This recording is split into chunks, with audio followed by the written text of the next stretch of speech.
All right, everybody, welcome back to stream number 28 of the never-ending journey. We're out here rocking a little Leroy Towns, coming in with the theme, coming in hot. Not a whole lot to play today. Literally just a 320 ring event. 100K guarantee. First place right now, we're still in the re-entry period, but first place right now about 47,000. I expected to crack that 50K mark. I'm in here. I'm short stacked. I just hopped in a level and a half ago, I guess. Lost a small pot with ace 10 versus an unknown hand. And I've been riding the 7 big blind stack ever since. Of course, we get the 7 deuce off in the big. That's not going to be very helpful to us. In any event, we are out here. We're going to try. We're going to do our damnedest. This may be a short one, but we'll see what happens. We are going to run this up at least. I do have some reloads in me. So I think we get to rebuy twice. So at least we have that much going for us. Not really that concerning. There's about 15 minutes of reentry left, maybe a little less. Let me give her a gander.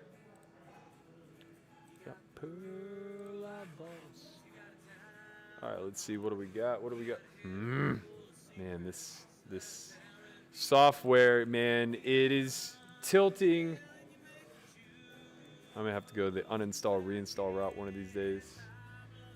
Okay, so we have 15 minutes of reentry left. We have 2 bullets left. We're gonna utilize them, that's for sure. Pass through the blinds here. We're gonna have about 5 bigs left. Not the best case scenario, obviously, but a double gets us back to starting stack, or damn near.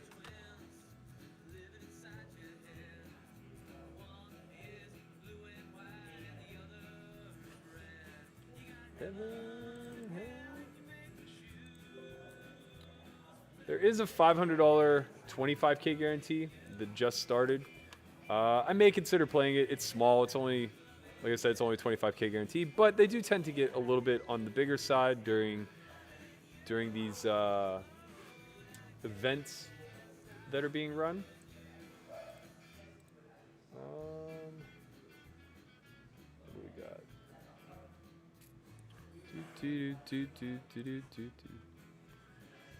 What up, Michael Velasquez? Sorry, almost just took for granted what your last name was.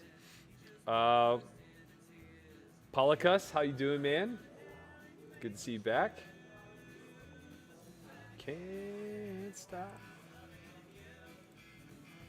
I have to say, this is probably the most boring part of the event to stream, I should say. It's there just isn't a whole lot going on whenever you're 5 to 10 big blinds deep, looking for a shove or reshove spot, planning on getting in relatively lightly, and then hoping to hold. But that is the structure that we're dealing with. That's what we know to be most profitable. So that's the path that we're ultimately going to take. And you got to be able to play a short stack just as well as you can in deep. MTTs kind of just lend themselves to being versatile. They require a lot of ebb and flow and the ability to navigate through different stack depths, through different junctures of the event. There are different strategies you need to employ. Right now, we are just in the waiting game. We are patiently waiting. We did get aces in the big right before I hopped on stream. Folded to the small blind who limped. I actually checked because I only had 10 big blinds and I was just positive that they were limp folding. And it comes Jack, Jack, Jack.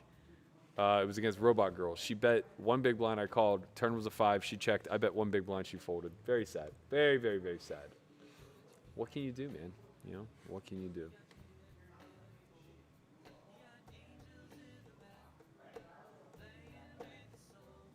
Go ahead.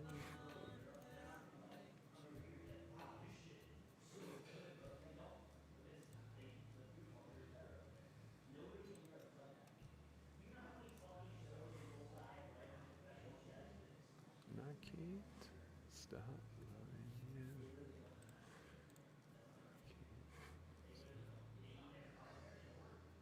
Good news is I think we actually got started on time. Maybe for the first time ever. I'm not sure. It's close. It might be close.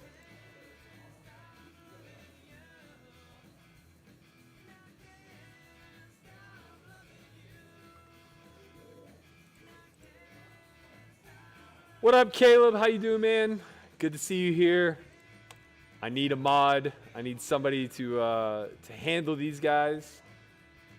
Kravinka, how you doing, man?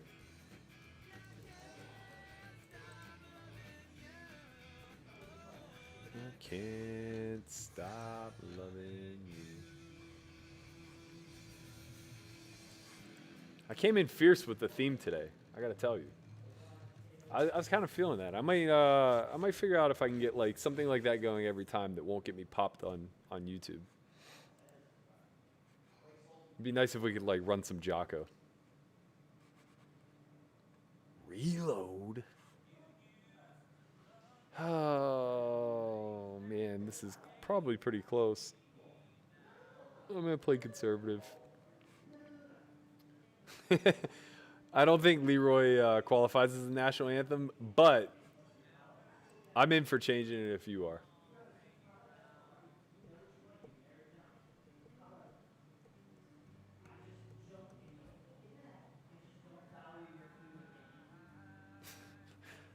Finch says, jam that 7 deuce, reverse GTO. I don't think reverse GTO is profitable. What up, Lily? How you doing? Shout out to Ace. Tell him I said what's up. Malakaboo, what's good, man? Chauncey's staring out the window, just looking at what he deems to be freedom. This cat wants to go on a hunt. I gotta tell you.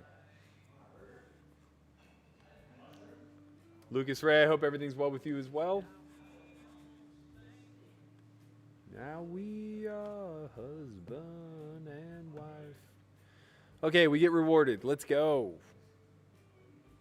Have the 4.5 big blinds here, obviously calling off. Oh, this is nice. This is nice. This is best case scenario. Rip it. Oh, baby. Oh, come on. What the fuck? What was she trapping with the 6-4? Just open shove. Oh, my God, man. It's so fucking painful. What on earth am I witnessing? What on earth am I witnessing? What is going on here? Let me rebuy.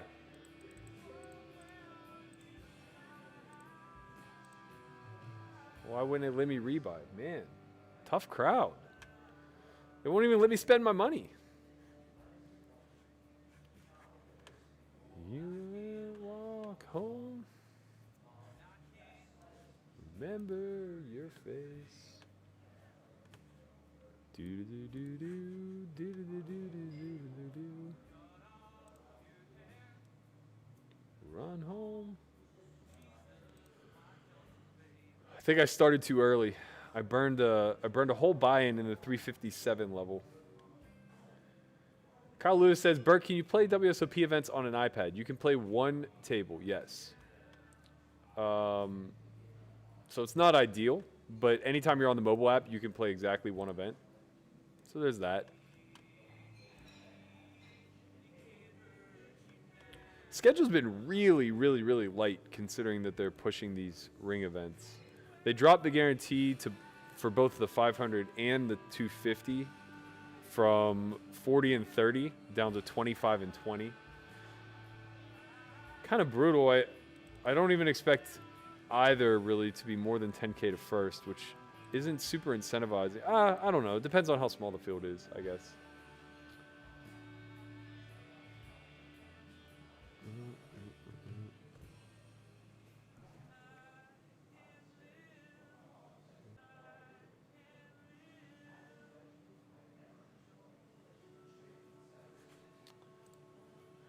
What's up, Billy? How you doing, man? How are things back in the Berg?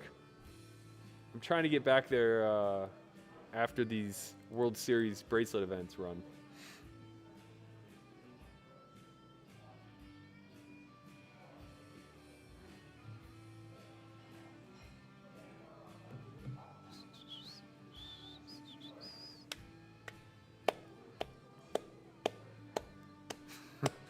Get those creatures. They are creatures, man. John Cronin, how you doing, man? Good to see you here. What up, Landon? How you been? Haven't seen you since you turned 21. You've just been floating out in the ether, huh? Really enjoying yourself. When you lie.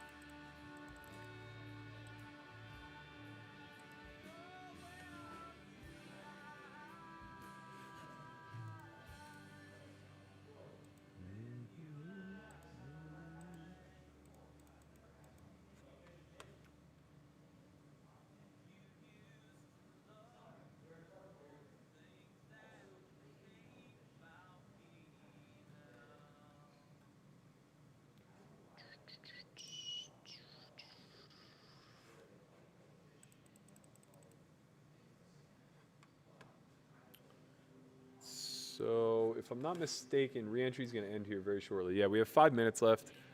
We do have one re-entry left. Can't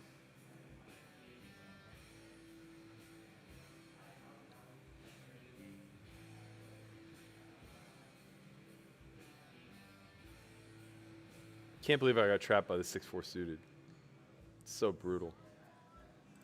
So brutal, you know? Just limp snap.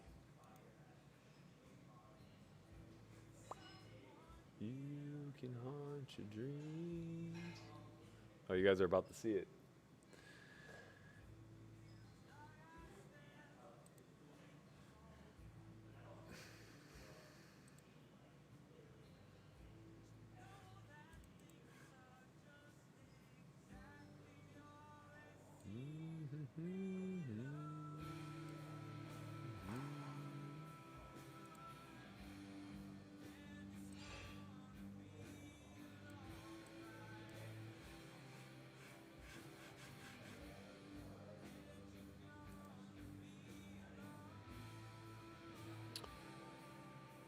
Joseph says, does 888 have the same player pool as WSOP? No, they don't.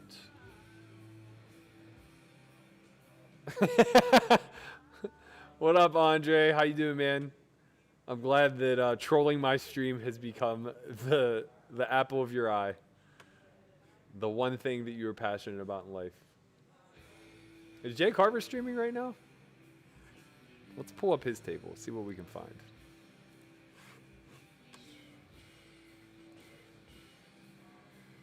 Haterade.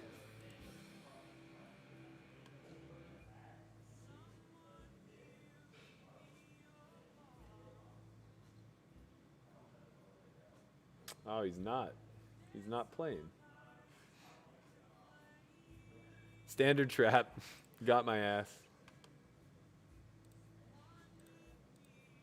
Talking bird.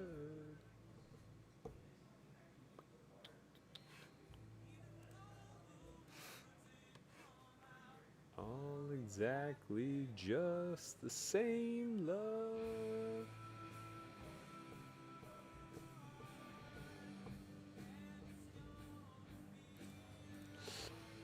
This is going to be pretty close if it folds to us. I think we're going to have to rip. Let me check the time. Yeah, we got 2 minutes. Oh, never mind. Got shoved in front of us. Probably for the best. Probably for the best.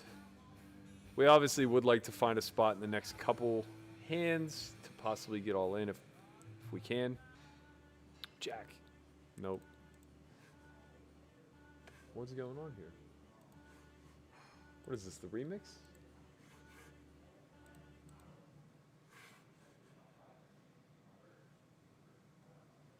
Paul, I got to tell you, I would be very happy with a second place, particularly if you were the winner.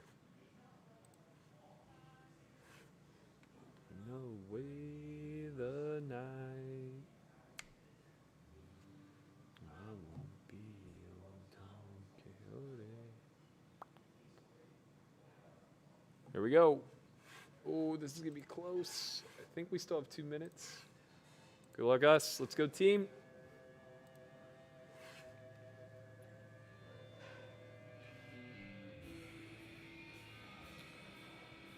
Ultimate Grinder says, I have 2 questions. How often should one chase backdoors on the flop? How often do you hit them?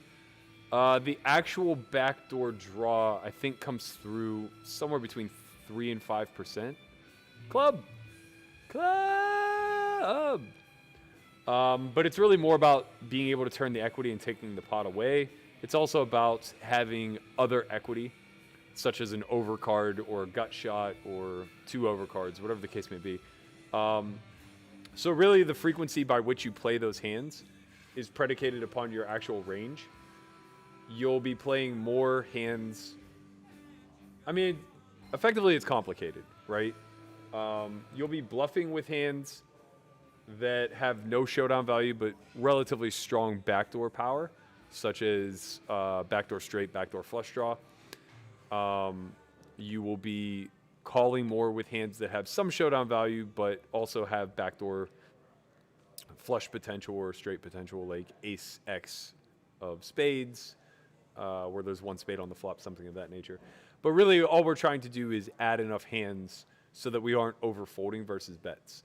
And that's a byproduct of the equity of our entire range. We want to be able to meet the minimum threshold as well as the minimum defense frequency. So we want to be ensuring that we are calling it a proper enough frequency. Okay, re-entry's over. So if we get called, we need to win. Simple as that. It's hard and hard. Landon says the other foot seems to be stepping down from that last Twitter convo we had. I'm not really sure. I'm not really sure which one it was. Brock says, have you played any big cash lately, Burke? I played 100, 200 on Monday, I think. Yeah, I think it was Monday. Didn't do well. Ended up going from plus 22K to minus 17K. Pretty shitty, but the game was incredible, and it was a really good spot for me. Just unfortunate I couldn't cash in the whole 3 hours I got to play. Big cash hasn't really run since then, though I do think that there's a 10-20 game going right now. Yeah, there is.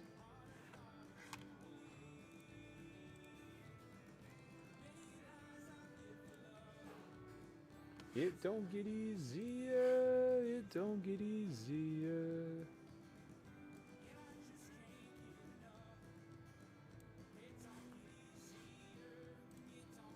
Whoops.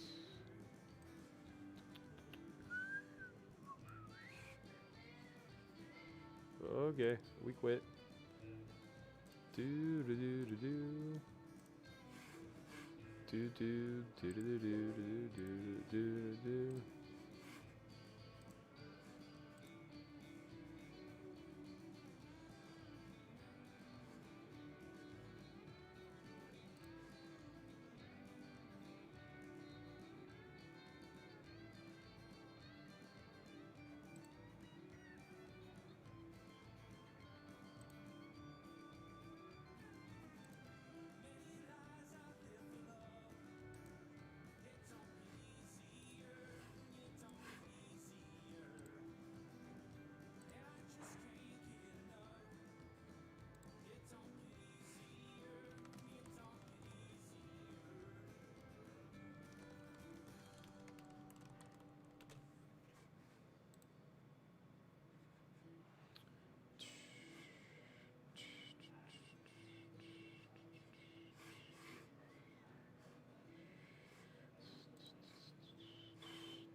Surrender.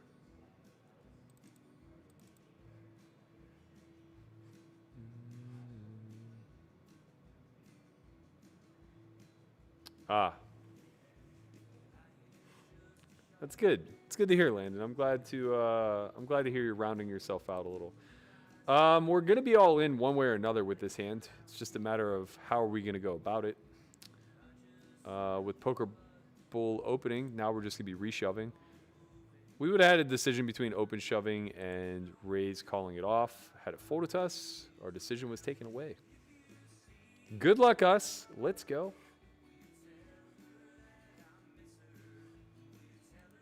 I'll take it.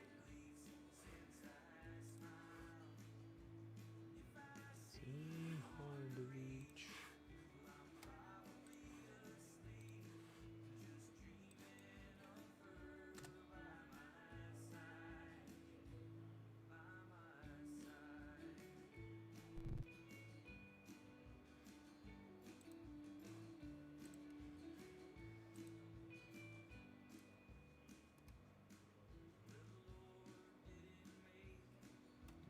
So, what up, Brad? How you doing, man? Good to see you here.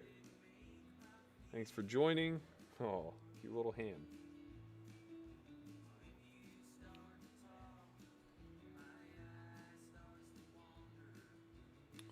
Donkey Puncher says, what's your thoughts on opening 3x versus 2x? I know players are defending wider when I 2x. That's okay.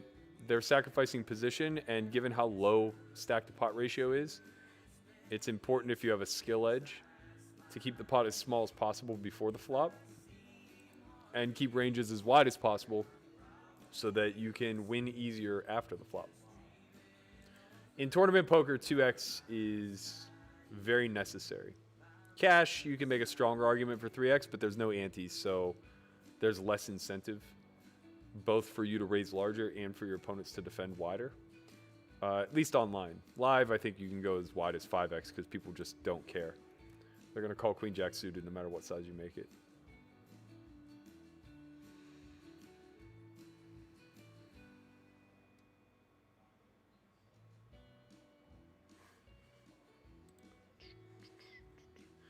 All right, I think there's enough of you watching now. I need help. So I need everybody's help finding me an answer. I want to take a 5-day sabbatical and retreat to the woods or a lake or something in nature where it's relatively secluded. I just want to take the pups, get away, do some thinking, do some writing, whatever. So what I need is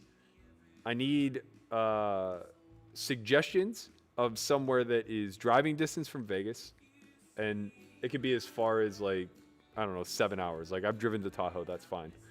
So driving distance from Vegas, I need it to be a secluded property. In other words, I want to be able to have the pups be able to roam free without, like, the fear of a neighbor getting upset or, you know, anything along those lines. Come on, buddy. I would like access to water, so it doesn't have to be on a lake, but I would like to be at least close enough where fishing, canoeing, kayaking, water sports, whatever, all that stuff is readily available. And I would like to be able to build a fire. So, you know, effectively it just needs to have a fire pit in the backyard.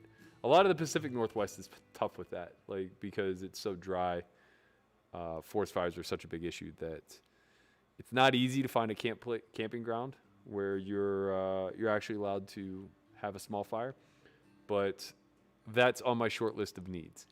So, if any of you have any suggestions, I am all ears. Don't really want to go to any of the high traffic areas like Sedona, or, I mean, I really don't even want to go to Tahoe, to be honest. I will if I have to, but I've just found it to be, like, I don't know, it's not very conducive to all these things. Like, you're right on top of everyone. You just have a neighbor, you know, 3 feet away, whatever.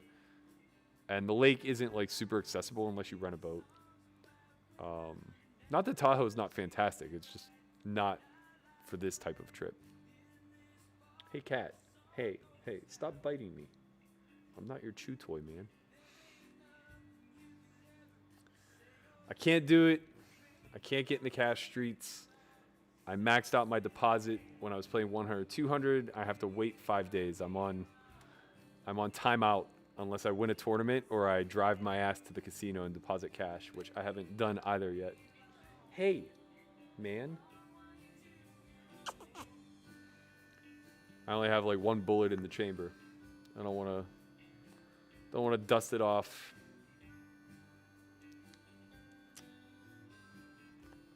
Hey. To your memory. Okay, this is a nice hand. Hey, man, stop. I think we're just going to be open ripping here.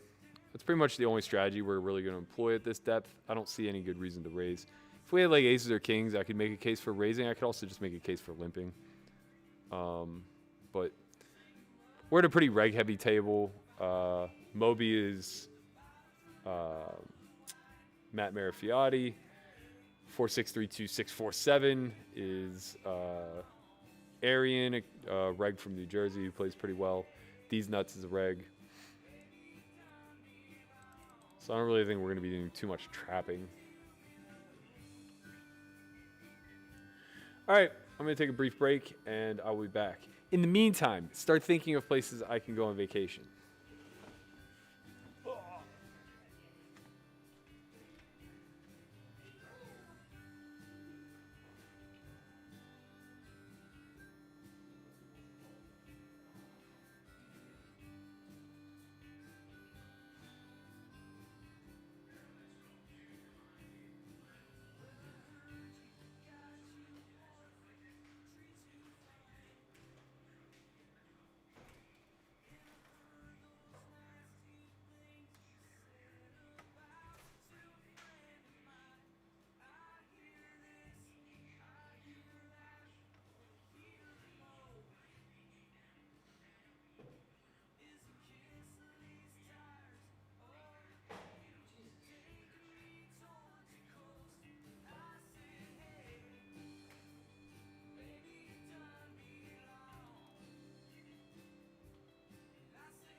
No.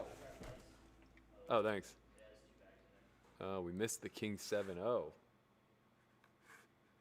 That's good. That's all we missed.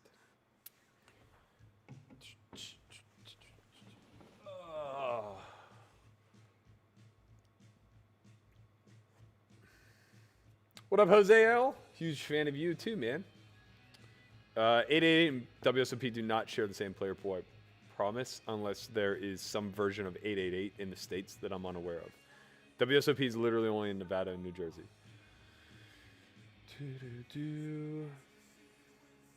Austin's not driving distance, man. Not happening. Neither is Manhattan nor North PA. Come on. I said driving distance from Vegas, and I give you a limit of 7 hours. Yeah, Tahoe at most. Big Sur, maybe.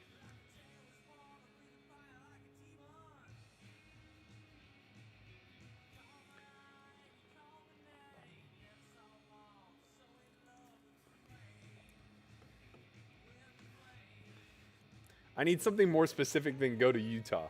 I need an actual pinpoint location so I can start looking for Airbnbs, you know?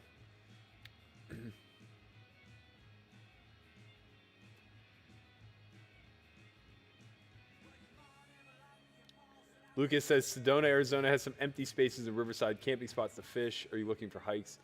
The problem with Sedona is that it's so popular this time of year. That's where I went last year, or maybe it was 2 years ago. And you just couldn't have the dogs off leash. There was just way too many people everywhere.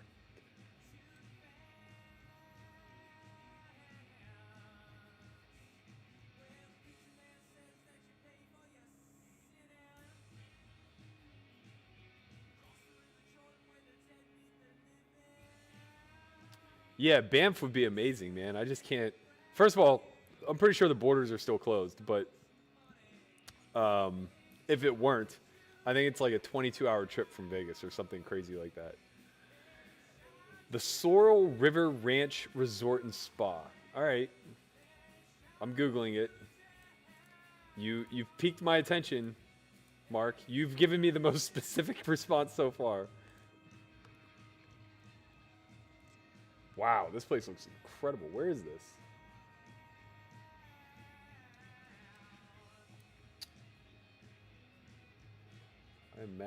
I'm guessing this is in Utah, but I don't know for sure.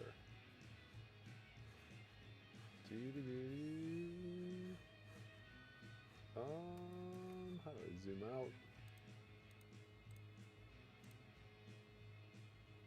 Oh, okay, so this is near the Arches. That actually might be a really cool idea. This spot. All right, I'm gonna fold. That's a painful one. Ugh.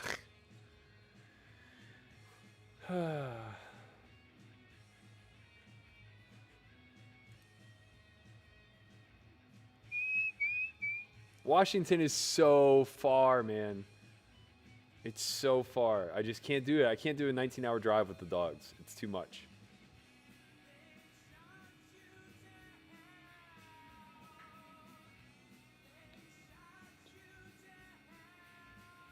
Honey, so short.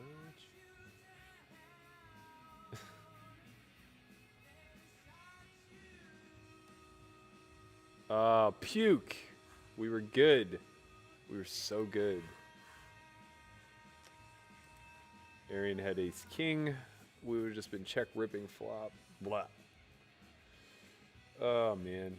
Brutal, brutal, brutal.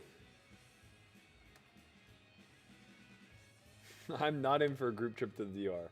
Count me out. Count me out on that. All right, so how far of a drive? This looks drivable. Let's see the distance.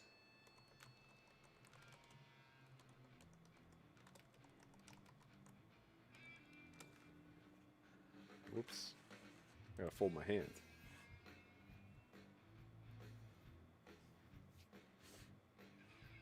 Okay.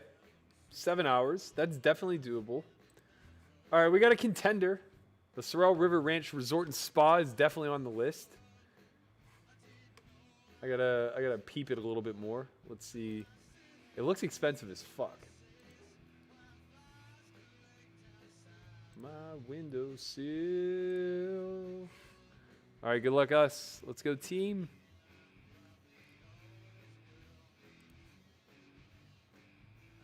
Toronto's amazing. Spent a fair amount of my youth there during college. Really just the strip clubs are amazing. I mean, let's be honest.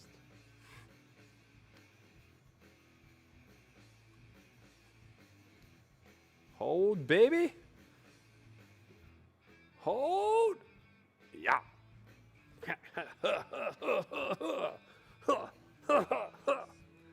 Okay. We got some chips.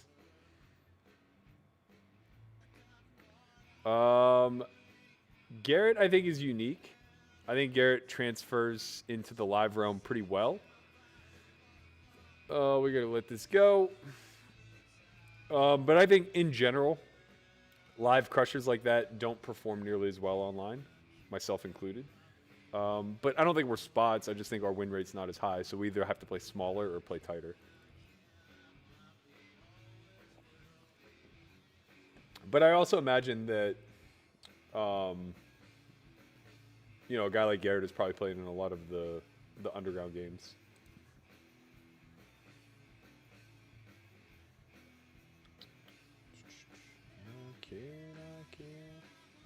Hiya! $800 a night. And it's only for 2 people. That's not going to work. I need a place for the team.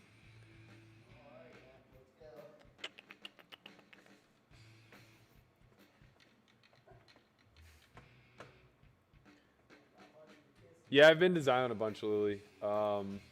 It's tough because the campgrounds are always sold out. So it's very difficult to like go there and just pitch a tent. And if you like go in the resort or whatever, you're not allowed to bring the dogs into the actual Zion National Park area. Plus there's no water that you can do anything on. Like there's the Virgin River, but it runs through the state park, so it's not like you can really fish. It's just a part of the Narrows and stuff. Have I ever been to Prescott, Arizona? I have not. I've only been to Sedona and Phoenix. Ugh. Would have liked to have been all in there.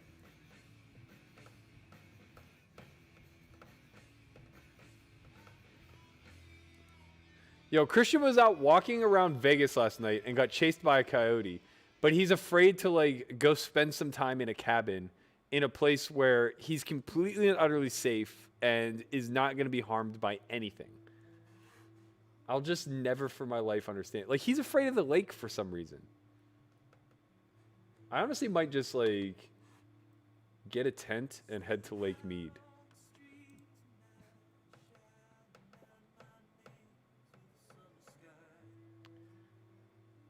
I don't understand. What about... Oh boy. Good luck us. Let's hope that's ace queen. Let's go, let's go, let's go! We need a king. Give us a king and the hand. King! I'm just preparing. I'm preparing for my rooting, my cheering section. Kinger! King! Oh my god, he has aces. 10! Punish him! Who open shoves 22 blinds with aces? What the fuck is going on? And how do I get ace king? Oh my god, man. I can't breathe. I can't breathe. What I missed the 500? How? Oh my god, it's a turbo. I really can't breathe. Well, I definitely screwed the pooch on this stream now. Oh my god, it got big too. Oh no. No, no, no. This is frustrating.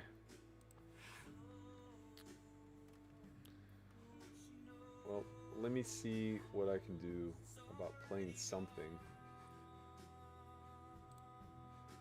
What a terrible day. Of course, there are 2 games of 1020 going. Oh my god, my man JS Carney's back.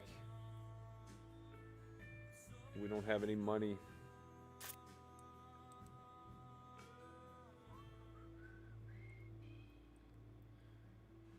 Antelope Island. I like that. Let's check that out.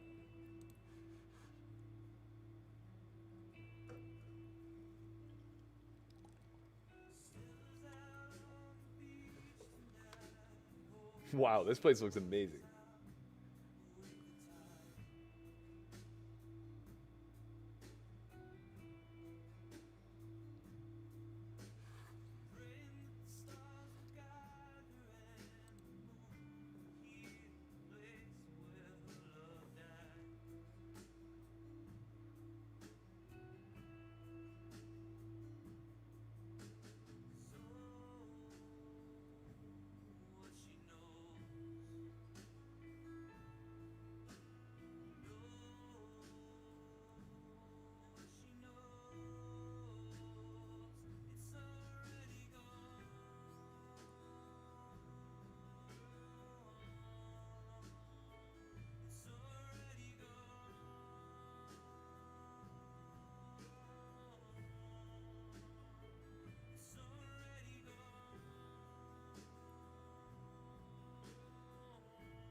I don't know what to do.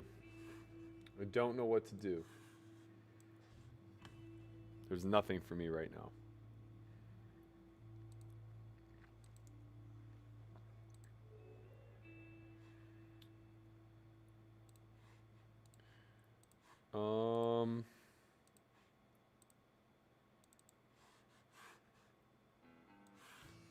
All right. Fuck it. Let's just sit with the last of it.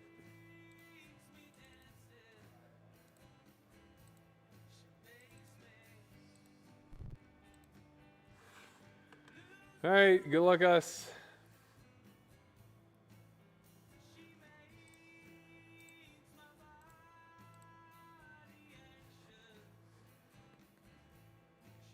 Rent the ranch house.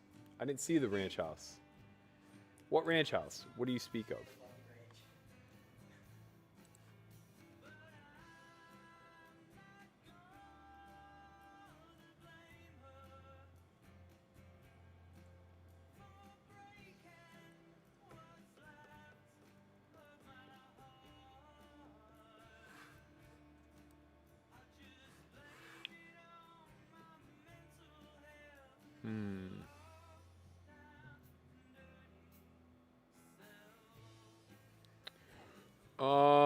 I think I'm gonna fold here, since his large size will include Queen Jack.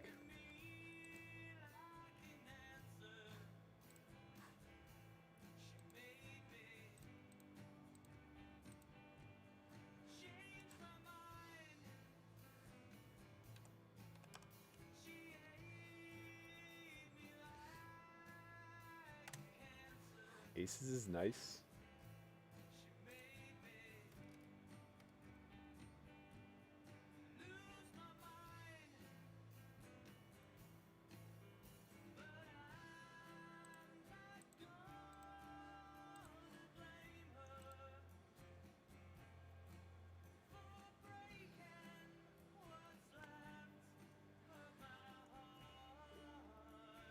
A little 4-bet here would be real nice.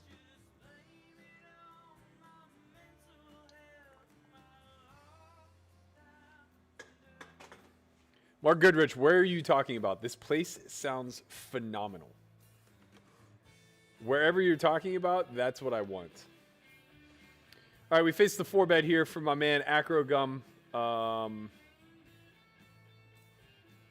don't like shoving. I think he just 4-bet folds here, given the size that he chose. A pretty high frequency. If I just call, we have 2 SPR. I think we can just check shove a lot of flops. This is a really good one.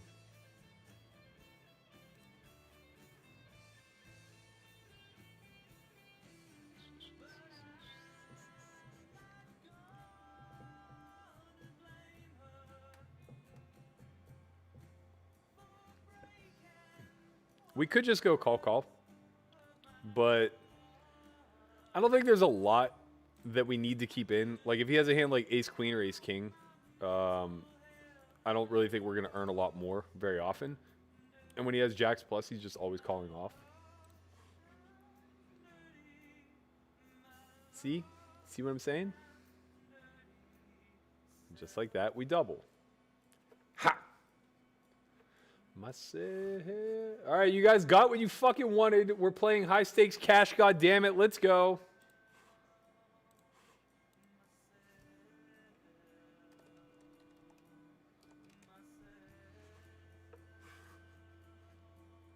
Myself.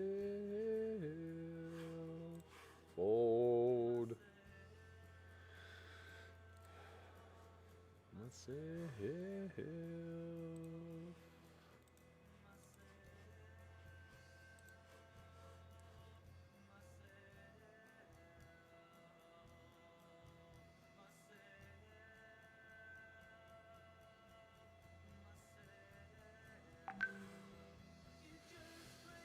I think this particular hand can check back.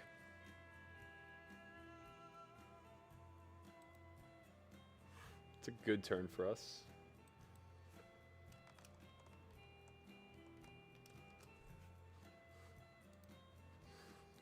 I would go deeper. John Doe says, Berkey, every time I watch you, you lose, and every time I don't watch, apparently you win. With that being said, I'm sorry about your big loss because I'm here to stay. I appreciate you, man. I'm glad you're here. Okay, so our choice here is to turn our hand into a bluff or turn our hand into a bluff catcher. I don't really see any need to start bluffing with this one. I don't really think there's a lot of queen X we can target, as his weakest queen is probably like queen 9 or queen jack. I'm just going to call. We could always have a river raise with this hand, should he choose something like third pot or so. Again, I don't think we can get called by worse. I don't think we can get better to fold, so I'm just going to show this hand down.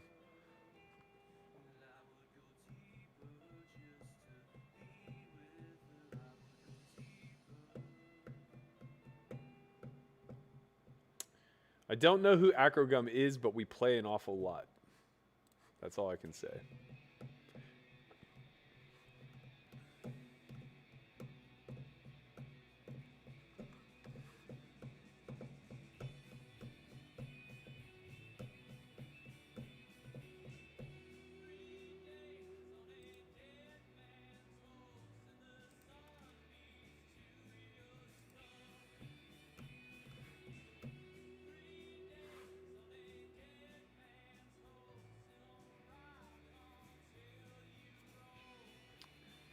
At this depth, I think this hand can go either way. I'm going to choose to call.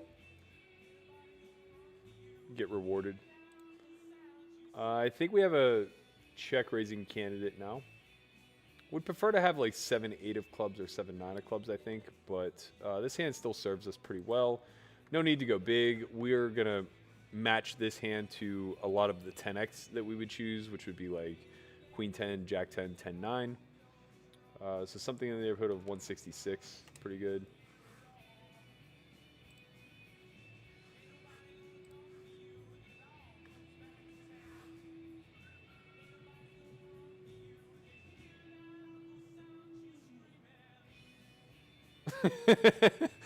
Gravika says, well done on not streaming cash anymore. It was a brave 19-hour stance. Yeah, whatever, man. What do you want me to do? Oh, perfect. Perfect. You can only see one of my hole cards. This is amazing. I'll move where I sit. Just for you guys. Just for you guys. Actually, I don't even need to do that. I can just adjust over here.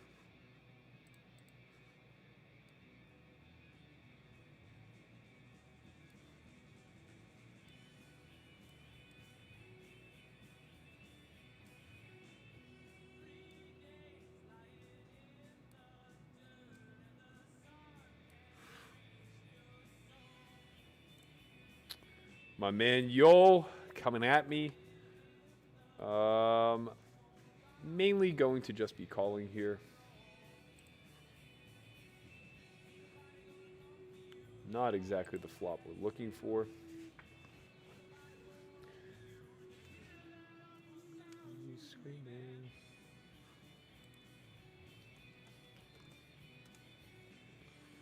am I? Turn queen. It's a jump ball card for both of us. I think most of his checkbacks are obviously overcards. We don't really block any except ace queen, but he's going to have a plethora of king queen now. So the hands that we were beating have caught up. We just pretty much have a give up here.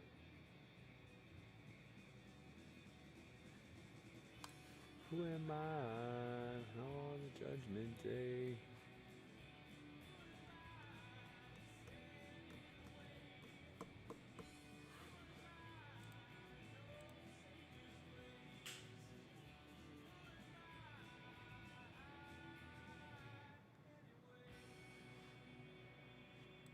Ready to defend. Flop the butt kiss.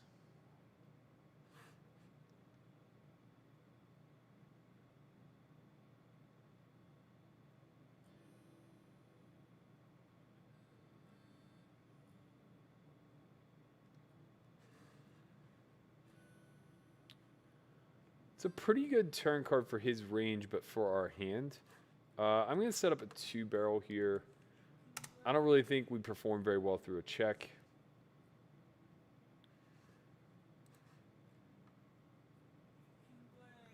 And I think that we will just choose something like 3/4 pot here, as we would with a jack or a 10.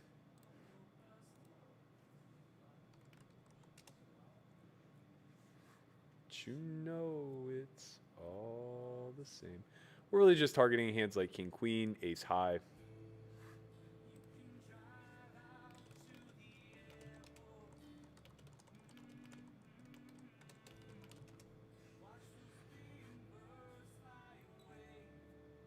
And remember. Ooh. Definitely not folding.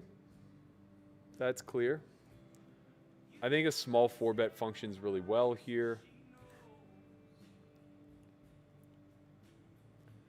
We are a little bit on the deeper side at 150 bigs, so I think going somewhere in the neighborhood of like 20 blinds, 25 blinds, pretty good.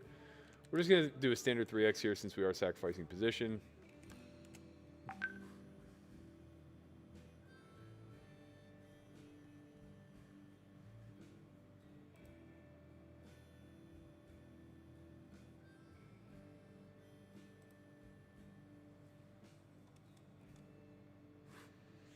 Okay, so we flop no pair, no draw. I think this is a spot where we're basically going to have to... Well, there's a couple approaches. So if we had a better hand like ace-king, I think we could fit it into our checking range. I think ace-jack kind of sucks to put into that range. And we can potentially get better to fold. Although us not having a backdoor is pretty brutal because if he has ace-king or ace-queen of a suit, he's obviously going to be calling. That said, going slightly bigger than half pot will discourage some of the hands that dominate us to continue. And this will set up about a 1-to-1 SPR, which is pretty standard for what we want to be doing with range here. I would say our checks would be like pocket tens, ace-king, and then we could very viably check aces on that texture.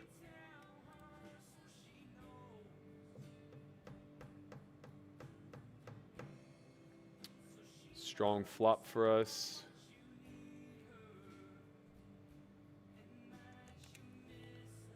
I like to go a little bit larger on these textures than just the standard down bet. This is going to touch a lot of my opponent's range outside of the ace, so the middling portion of range.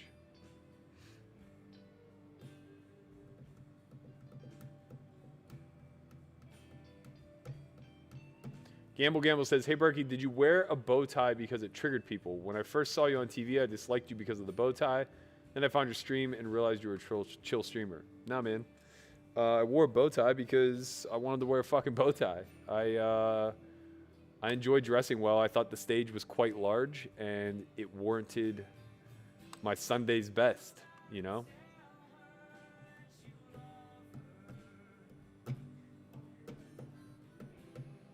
If it triggered people, though, in the meantime, like, whatever. All I know is Fedor showed up in a fucking bow tie at the final table. No one was upset with him. Goddamn copycat.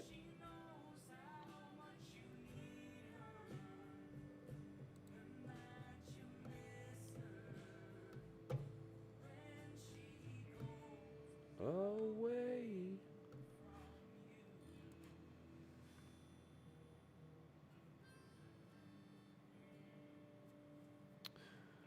I think I will be flatting the offsuit variety here. 3-betting suited. Though that may mix. Having the king of clubs is a nice sidecar here.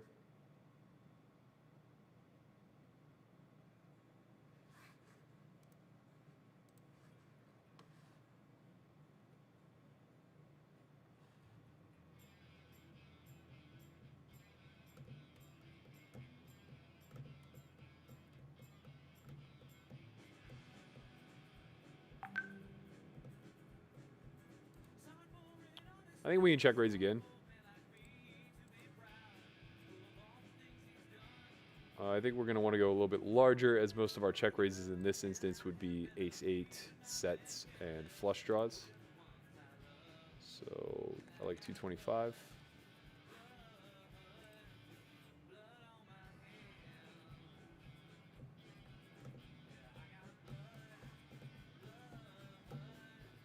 And this will just be one of the hands that, if called, will give up on a non-10, non-queen turn. I guess non-club turn also. Hide in the shadows, we don't look for the light, and no one can tell us that we're wrong.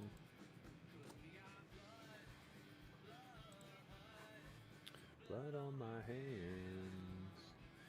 I am on the wait list for the other two 10-20 games that are much softer. Oh, one of them broke. Wow, how did that happen? Oh. God damn it.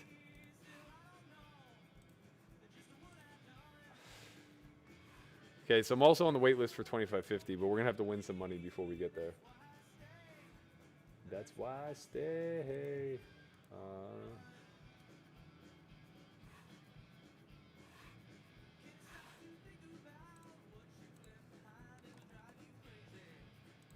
If you do.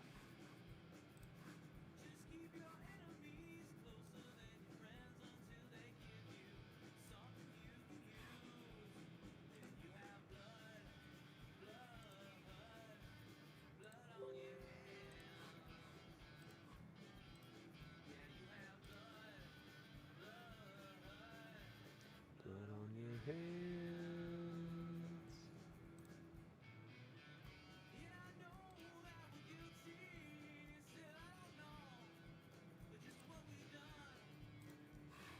All right.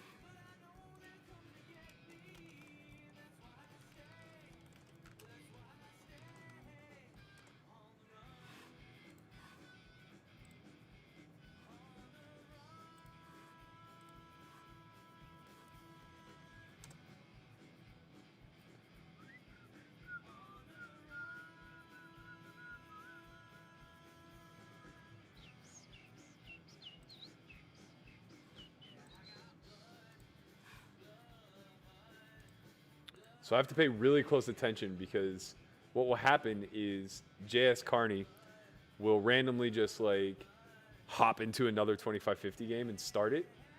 In which case, if I'm lucky and I'm paying close enough attention, I can snipe someone else's seat. I don't really care that much though. I'm not one to like go to war for the loose money. I mean, I'm playing an all-reggy 10-20 game right now because I think that it's a good game. So it's just like, I don't know, man. I don't know. Like, mid to high stakes poker is so strange to me, the way that there are days where I'll see like 2550 pop off because somebody will sit down with like $1,000, and like that's good enough for 5 regs to just like go to war. So I don't know. I don't know like what entices people, because somebody taking $1,000 shot there, the EV that they're offering you is relatively low, all things considered. My man Butcher quit too. He would have been nice to display for you guys. He is one of my absolute favorites to play against. We used to battle hard. For those of you guys who followed me on IG in the past, I was just demonstrating the hands that we were playing day in and day out. They were fucking wild. Just we'd play 10K pots with one pair versus a gutty. He was just a madman. We were playing 5-10 deep. And then he kind of disappeared for a while, and he just showed up randomly. Oh, wait, he is still playing. What table did I just get a seat at? Oh, the one that broke. I see. Yeah, so now he's playing 10-20 deep, which hopefully I'll get a seat in that game. Merci beaucoup. What are you saying thank you for? What happened? What did I miss? Listen, you guys all have great ideas for this trip.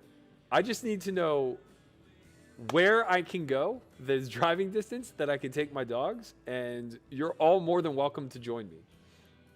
Maybe not all of you. I need to go through a vetting process. Caleb can decide who can come. I trust him.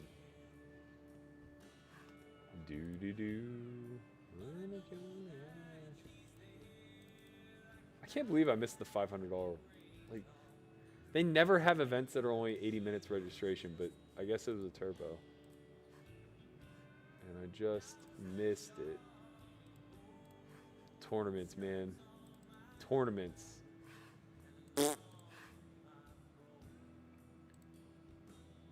Don't you know I'm living?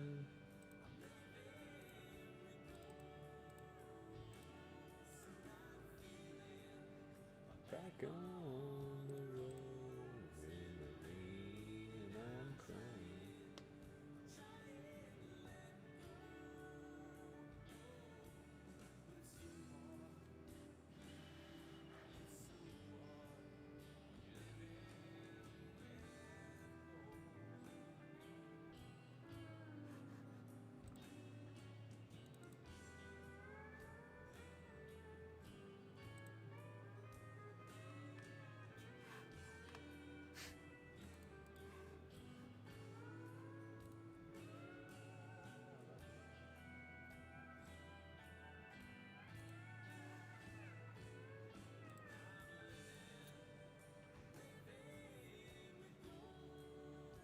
I invented check raising, Chin. Relax. They had to beat it out of me for so many years. All right, I'm not fucking folding. This is my favorite hand. Rewarded. We flop the nuts.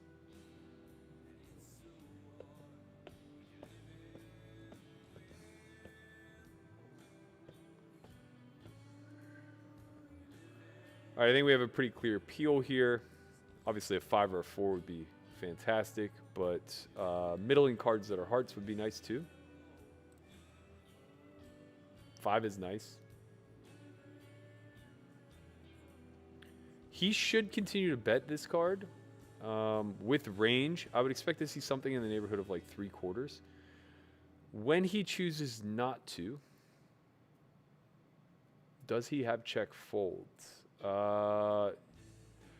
Yeah, I imagine that he probably has middle pairs and then weak ace-x. So I'm actually just going to check back, since I think a lot of his range facing a bet on this turn is just not performing well. Even if I bet 200, it's hard for 10s to really call. I guess 10s has to, because I could just be block betting with an 8. But it's nice to have a check back and then have a river raise against this block bet.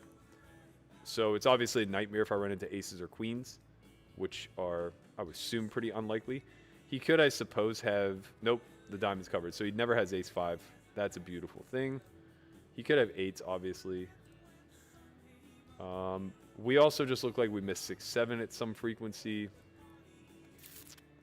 I like going pretty big here. I think I like going something in the neighborhood of 2x pot. as all of his bluff catchers are going to perform about the same. There really isn't much of a difference between ace king and ace deuce. Obviously a travesty if we get shoved on.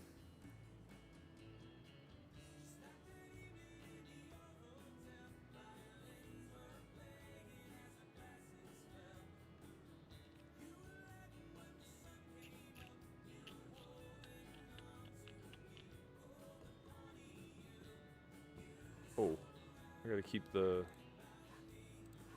lobby open. I keep forgetting.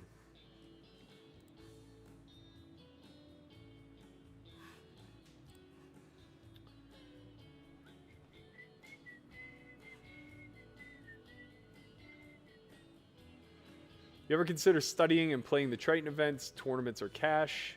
Also, I know you're not fond of always answering these questions, but what are your thoughts on Tony G? LOL, he's hilarious. I've only ever played with him in the big game in Ivy's room, and he was very quiet, very to himself, played very nitty.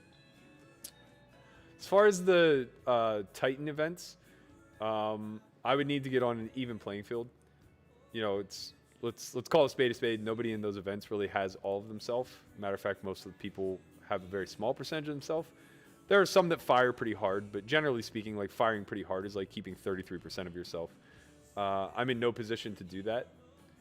And if I got a full-time backer who wanted me to go that path, yeah, I would absolutely put all my effort into it. But I think that having an in to high-stakes cash games is more attractive. So I just kind of keep honing in my focus towards that. This is kind of brutal. My hand's too strong to fold, unfortunately. But we are super capped. We never have a 7 as played. We can rep diamonds should they come through. 10 is just really the gin card we were looking for, particularly the 10 of clubs.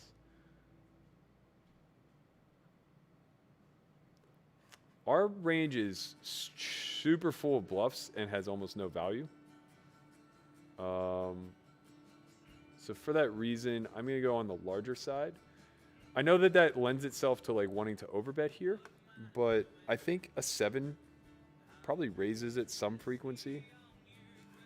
So I'm just going to go like full pot.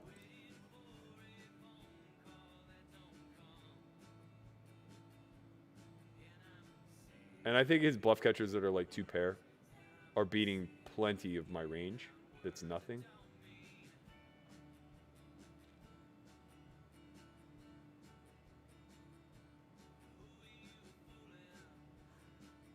Your face ain't worth your pretty mouth.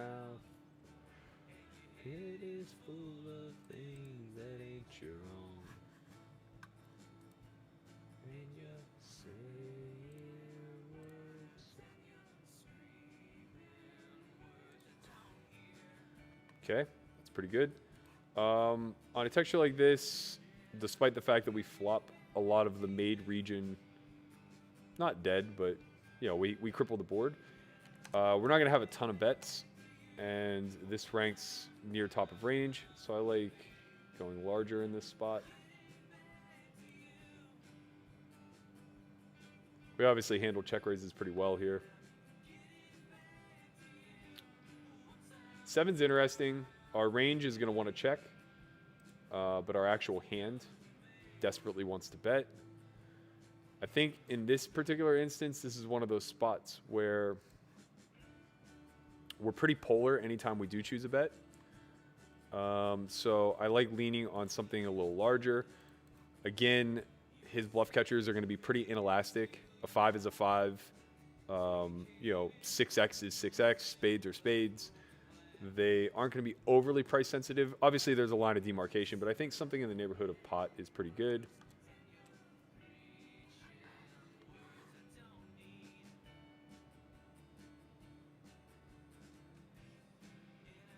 Getting back to you.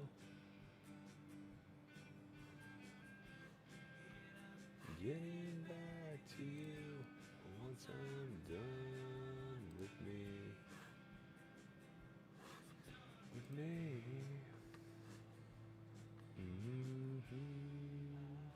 Easy fold. Take me home.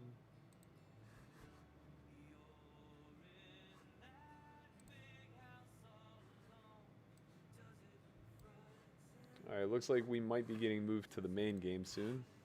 We are 1 of 4 on the wait list with an open seat. Did I frighten you?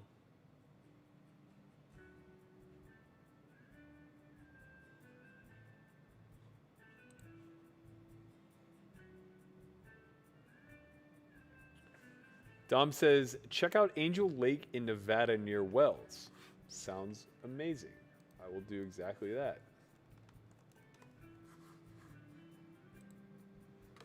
All right. Okay. We're going to leave this game. We are going to... Which seat do we want? Probably across from Big Butcher.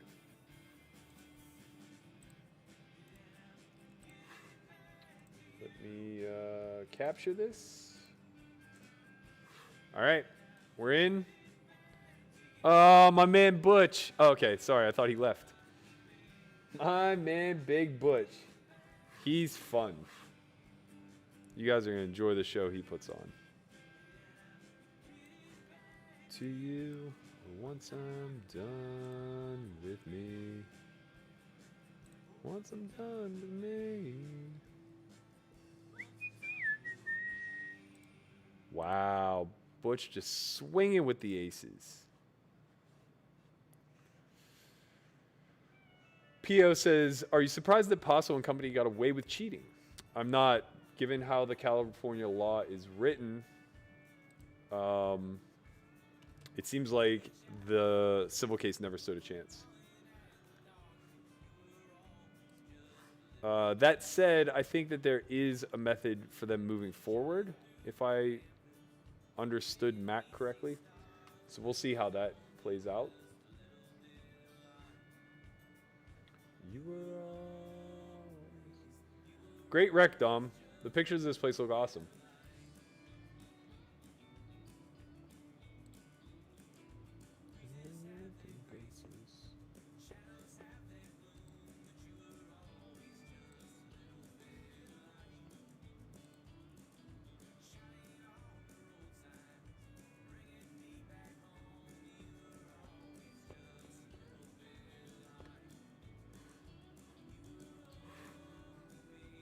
Now let's see how we get there.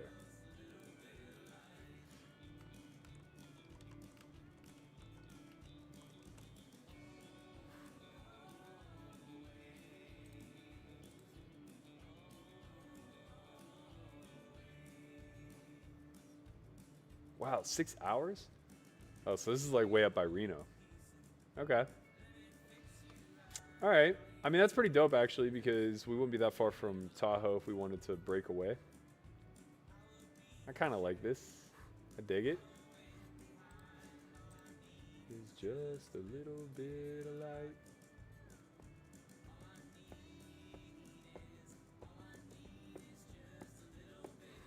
Uh-oh. Uh-oh, we might be switching. Nope, we're not. The man left the 2550 streets. That's strange. Where did he go?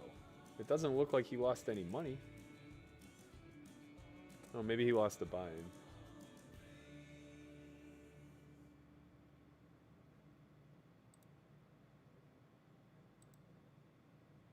Boom, boom, boom.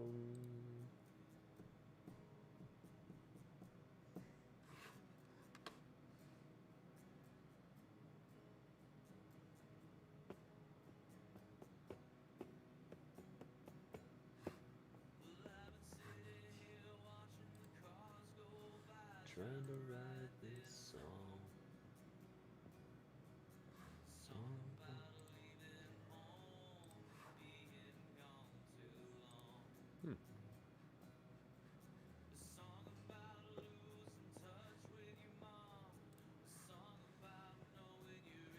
Hello, birdies. My man Butch in the big blind. All right, I'm gonna go a little larger because it's him, and he's a man who likes to play some pots.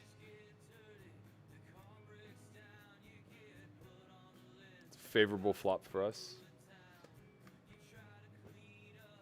Let's go 45. It's a nice turn for us. Let's go 110. Times you wanna paint it on the wall. Ay-ya. We had too much of the board. Write it on the bathroom stall.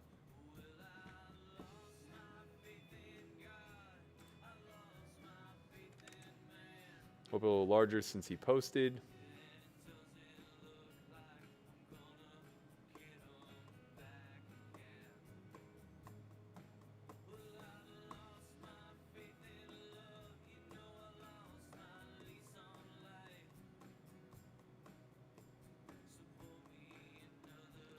Looks like we're gonna go 6 ways.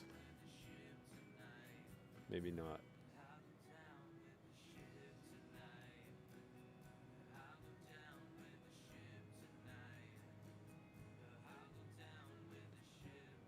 Whoa, whoa, whoa, every night.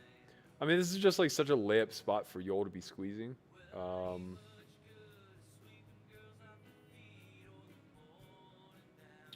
I'm obviously folding, but I don't love it.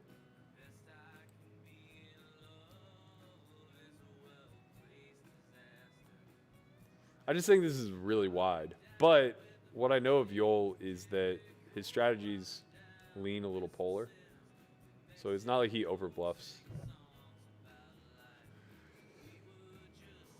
But again, if he has like kick jack off there, I'm sure he's just like mashing the pot button. Can't not play against my man Butch. Checks back. Bad turn for us. Okay. We beat almost nothing that's checked thus far. We beat deuces and 3s and 4s. Butch, take a stab, man. You got the best hand.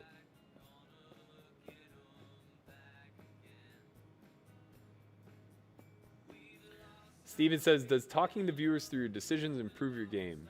Almost certainly not. I hold a lot back because of the stakes that I'm playing, and it's difficult to filter myself. So that's just another added layer of things I need to think about. Also, I'm just doing some things that are based on meta from people that from these people that I played against, but they're likely watching the stream, so I can't really talk about it.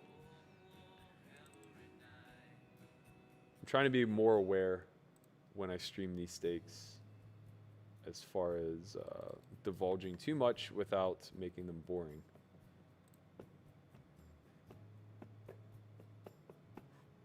All right, Butch, you're 2 for 3. I had the nuts the other time.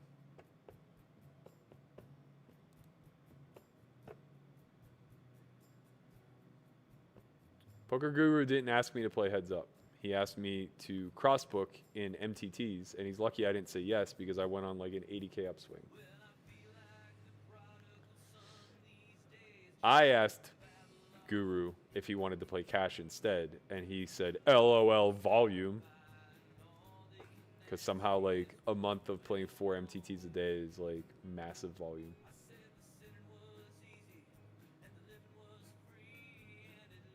Fish cakes, I gotta tell you, man, you're consistently here and you root me on, but you annoy the fuck out of me.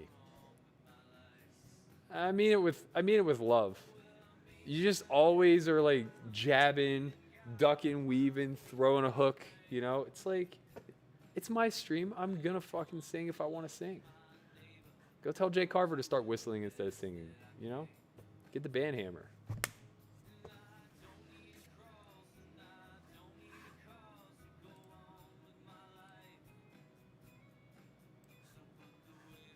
Children first, and I'll go down with the ship tonight.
Have I ever played at the Horseshoe Hammond? I have not. The furthest in the Midwest that I made it was Detroit. I played in Windsor, Canada, and I played in Greektown. Or wait, was Greektown the MGM? Whatever. I played in MGM on the American side. Never made it to Indiana. Never made it to what else is in the Midwest? I guess Columbus has a casino. Yeah, I never really made it out to any of those spots.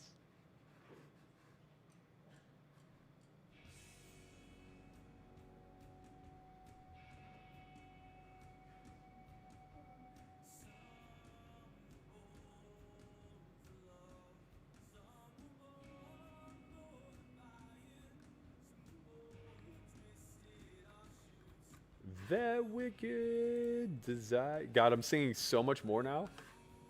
I just can't help it. How could I not? You've brought this on yourself, Fish Cakes. You've brought it on yourself, man. I never thought I was a good singer, but now I think I am top tier. Now I think I would be doing everyone a disservice if I weren't singing at the top of my lungs. You know what I'm saying? You know what I'm saying.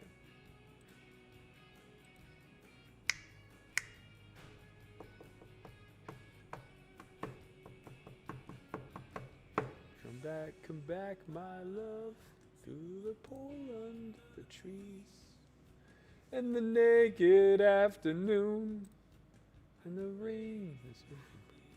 Ooh, sevens. Call those walking sticks.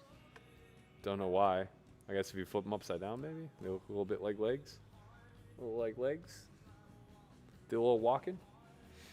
Beats for you, my love. Come on, Butch. Come on, Butch. Come on, Butch. You're born for the hunting. Make it 80, like I know you want to. Ooh, daddy likes. Daddy likes. He's not really a raised folder. We're going to go to 10 blinds. I think that's pretty standard here at depth. We probably could go a little bit larger, but he's changed, man. He must have got beat up or something. Oh, baby, we get to do it 2 in a row. Just smash it. Instantly do it. Don't even take your time. Boom. Boom. I got something for you, Butch. I got something for you. Go ahead, Wolfbox. Get a little out of line. A little OOL. Butch does like to click. Ah, he is. What's happened to you, man? Who broke your spirit?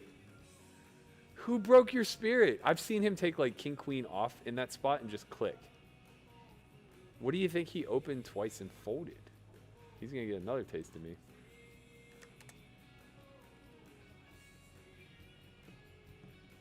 Wow, I don't like this new version. Not one bit. We just had 5 straight playable hands, 4 straight playable hands.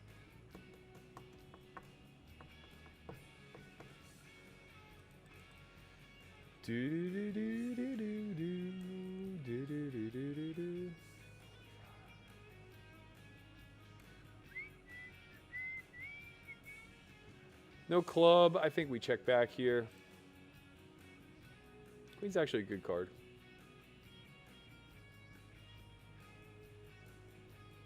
I think we could have bluff caught should he started to bet. If this were the queen of hearts or spades, I actually would probably check back again. Because it's a diamond, I think we can protect our hand a bit. Also, we're effectively putting another made hand with our diamond draws that would be choosing to bet here, which I think is pretty helpful, even though 6s is a relatively low equity hand.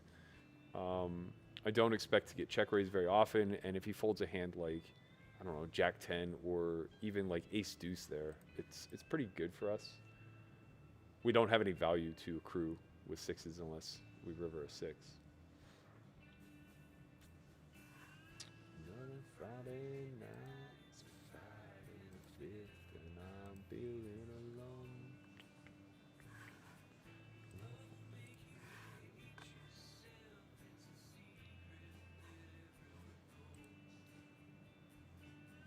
Well, got my boots, and I got my pills, and I got my phone. What are your thoughts on streaming with no delay, and how would that affect your ROI? Well, I think streaming with a delay negatively impacts my ROI tremendously. Streaming without a delay,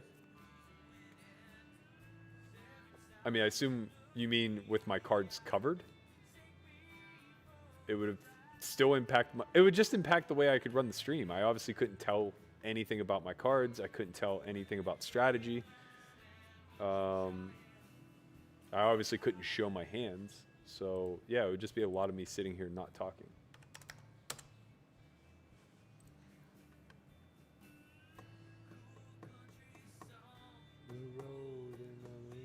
Got it. The only real reason to stream without a delay is just to have the chat in real time. But, okay, so this isn't that big of a deal to us. We can still have the best hand here, fair frequency. He could just be fed up with our 3-betting him. This is actually bottom of range, which is funny. But we have a pretty good bluff catcher versus him. And that's a nice board texture for us. Keep spinning.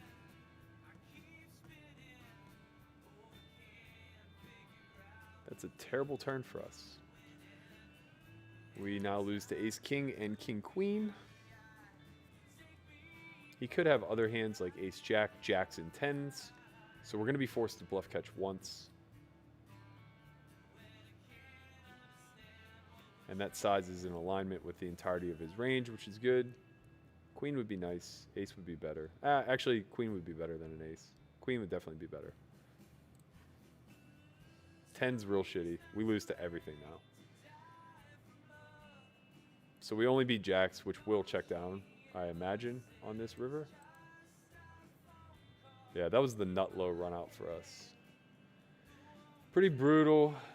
Pretty brutal to get 3 outed there. What up, Dan? How you doing, man? I appreciate you. Here you've been running them home game streets as of late.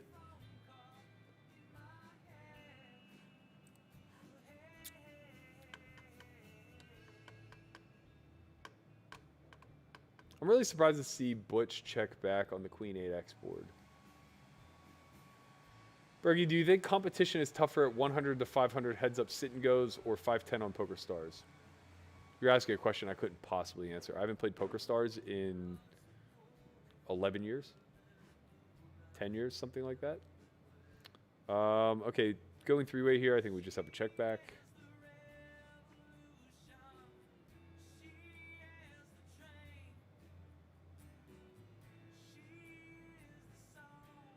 Eugene, you're showing your age.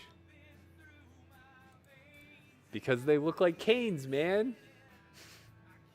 I know why they're fucking called walking sticks, but only old men call them walking sticks. You look me in the eye.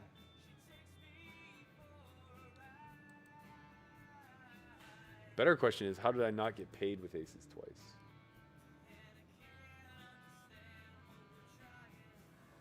Too high.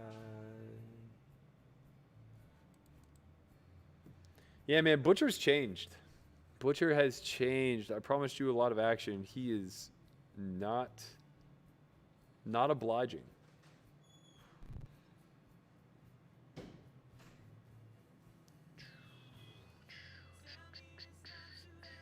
To die from love.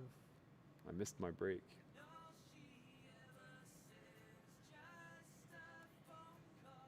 In my head. All right. All right, Nit.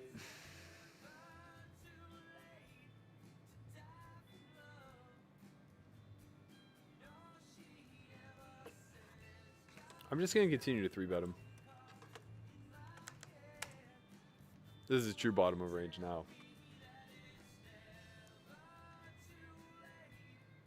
Die from love.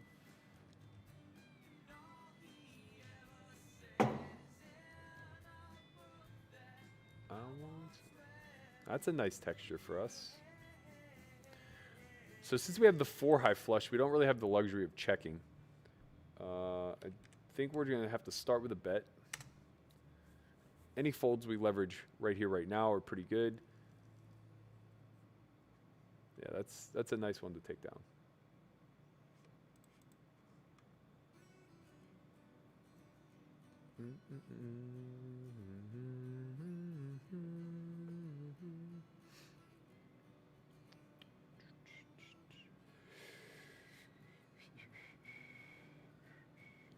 On the night that I was born, 100 stars from the skies.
Hello.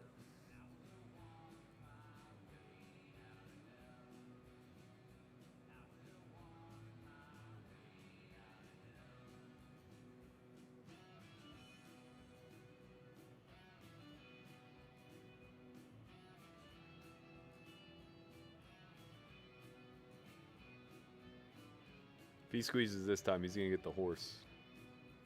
I don't even know what that means.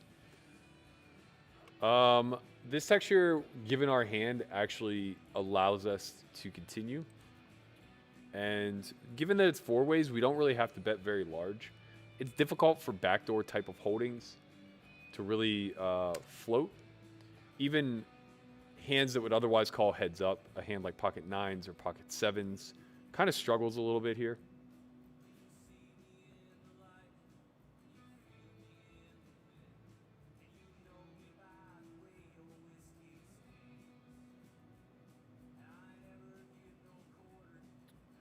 And that's kind of, outside of the 10 of clubs, that's kind of a gin card for us. So I do think that we get to size up a bit here. We're not going to have much Jack 9 in range. We block Jack 9 of spades, so that's one of the combinations we would have, Jack 9 of clubs being the other. So since we have a blocker to half of our combos, let's proceed as if we have that combination in range. We could also be betting sets and 2 pairs here. So I think going something in the neighborhood of 200 is about right. And we will be able to polarize then on a river king, club, or 10. Maybe a queen is better than a 10. Probably a queen. And then obviously on a 9, we just check call. 9 or an ace, I think we just check call.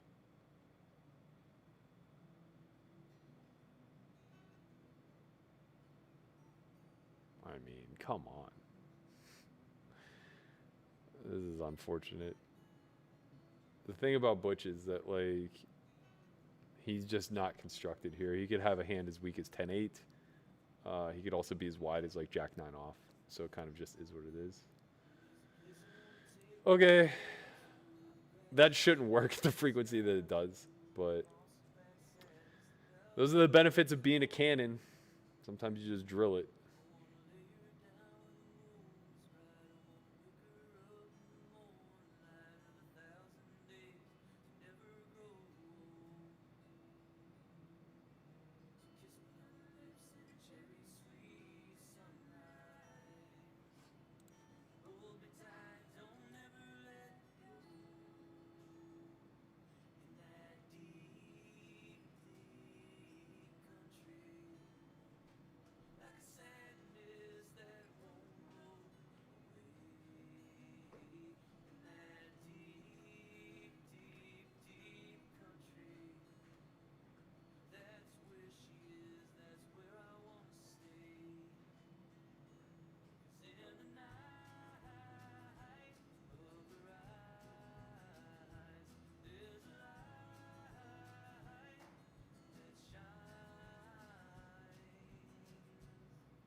Don't worry, Brian. I wasn't directing it at you. However, if you call them walking sticks, I'm just saying.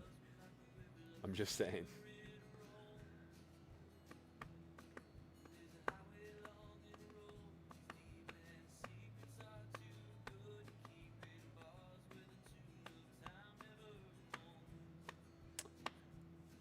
Yeah, I've been to Yosemite once, Malakaboo. I'll have to check it out. My big thing is that I really just want something that is one size fits all. Like, I'll be at a cabin that has a secluded yard, a fire pit, and can make it to the water relatively easily, whether we're on the lake or just, within walking distance. Both are pretty much fine by me.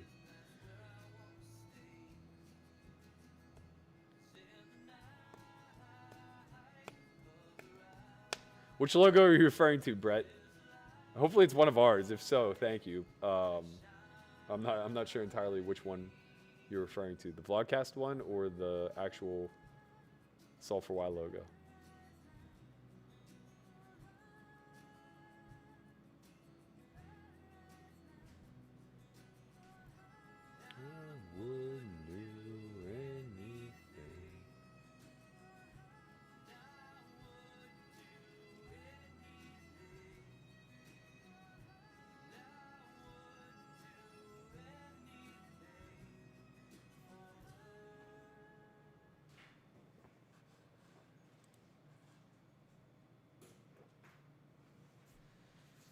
Hello.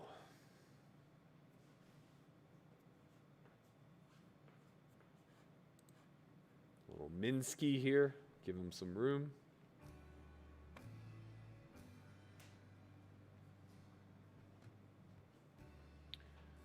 Doug Sart says, recent events have brought to light people's hilarious understandings. What I think he means is misunderstandings of statistics and reality. When you see this, are you glad for it or does it make you sad? It makes me weep at night, man. It's honestly so painful how much people misunderstand math and all of its functions. We're going to go 415 here. We can choose this size with a large portion of our range. I can remember. Let's see. 4 SPR, 3 SPR. I think we need to bet something.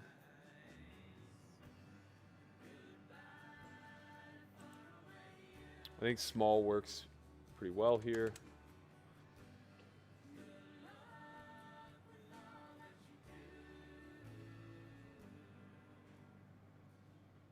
Far away you. I mean, check raise is real nice, but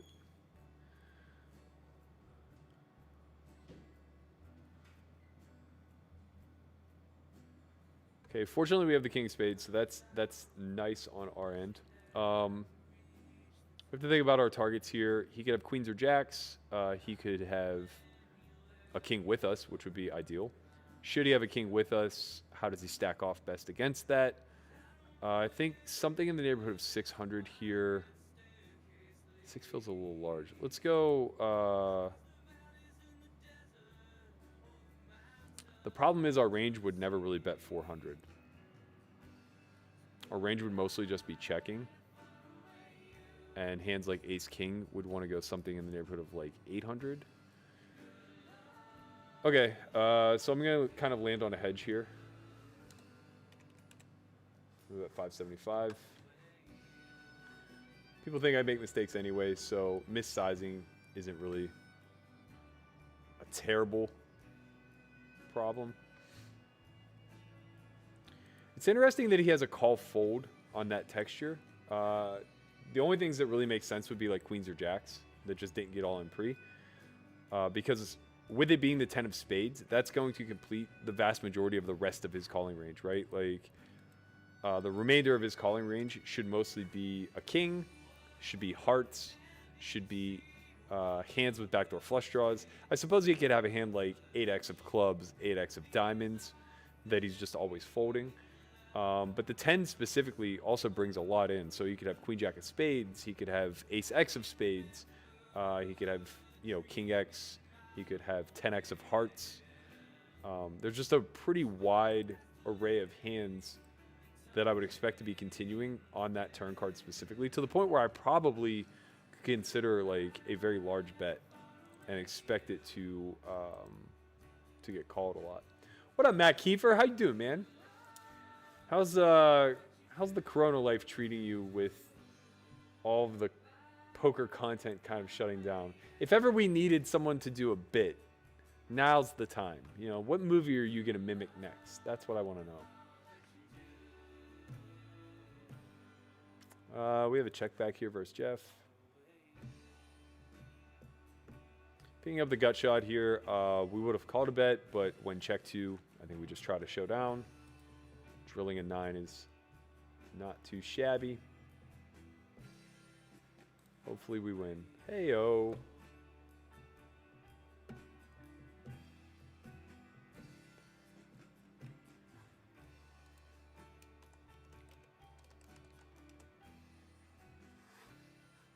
It's my man, Jeff Arena.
Premiums are nice.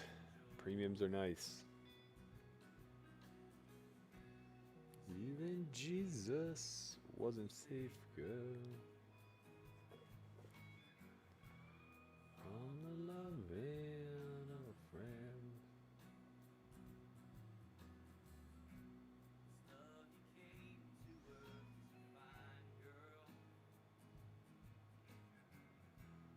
Love killed him in the end.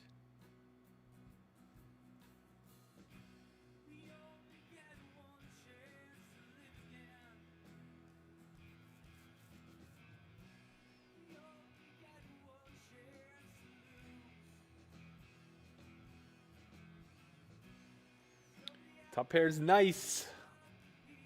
Not that I would really have Queen 7 in this spot, but I think that would be where I would begin checking back. I'd take that back. I would check back Queen 8 of clubs or hearts. But this particular hand, we're going to start with a bet. Whoops.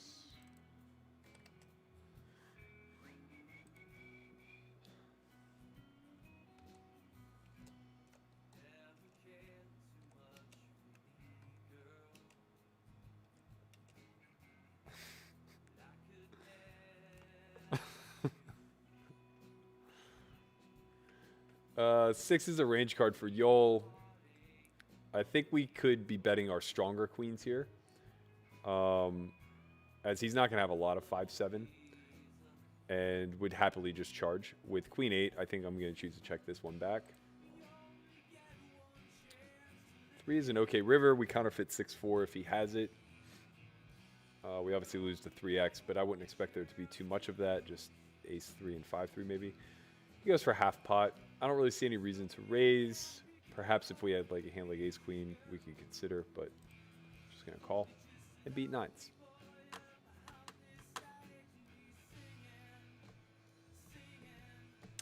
Sing it. That was enough for him. He shut it right down. Can't breathe. We're just messing.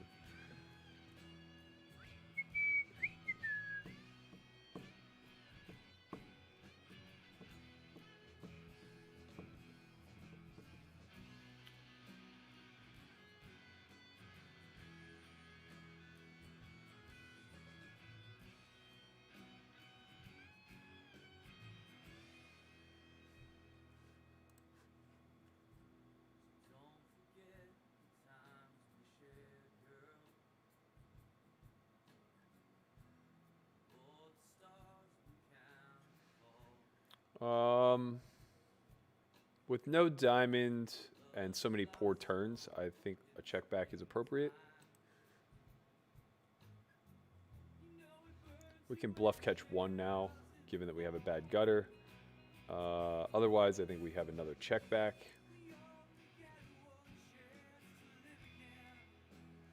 Showdown and win.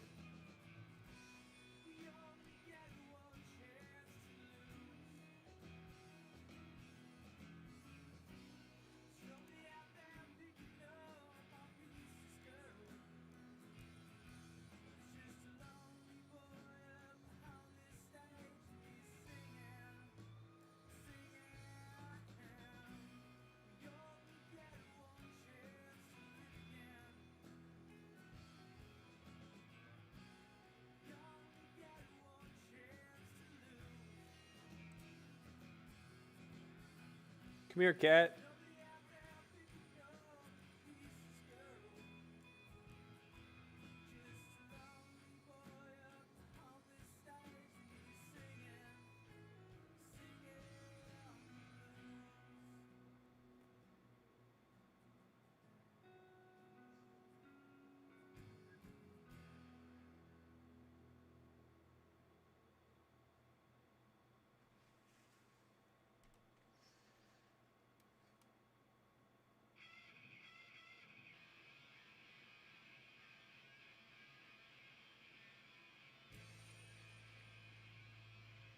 Man, I feel like I'm in an argument every hour about like misrepresented statistics. And it's so exhausting. I think this is why I want to take the trip so bad. It's just I'm just so exhausted. And I'm not saying that as a complaint because I'm sitting on a soapbox. I'm just saying it as somebody who respectfully appreciates the power of statistics in math. It is so goddamn painful for somebody to cherry pick a stat and just like bend it to their narrative in some sort of way, shape, or form. It's just like, come on. We don't need the stats to see where we have issues. The stats are nice. They help illuminate the picture, and they give us the ability to zoom in and say like, okay, this is truly a big problem. We're going to come after Butch here. How old is Burke's pup? I have one that is 9 and one that is going to be 6. So the older one just turned 9 in April. The younger one will turn 6 in December. They're that perfect age, Okay, we want to try to start to fold out some of his live equity like King Queen, some of his hands that dominate us like Ace King, Ace Queen, though I don't really think he has a ton of those. This is basically just a denial play. Half pot without the backdoor feels a little bit better than a small bet. He'll mostly be bluff catching with his one pair hands, which we have a fair amount of equity against, and we will get to see those rivers for free. Deuce is a nice card for us to double barrel on, but we should be ahead of most all of his backdoors, particularly since we unblock all of his ace highs and jack highs of those backdoors. In other words, we don't have a diamond in our hand. We also block or unblock his front door draws. So this is a pretty good spot to just check back. We potentially have a bluff catcher on non-heart rivers, but we shall see. A jack would be the ideal river card, though. Deuce is good. That should prevent him from making many bets. That's good. We just showed down a win here against a fair portion of his range. We lose to exactly ace-queen and 8s through 10s, I would say. But those hands never fold to a bet anyway, and I don't really think we can get value from, like, ace-9. Yeah, we lose to that too, I guess. But it's also not folding. No full houses are folding, of course. There's a wreck tonight on a Hurricane Express. Could have considered double barreling there on the turn, as he did have one of those pairs with a backdoor. Might not be too happy to call on the turn deuce, but...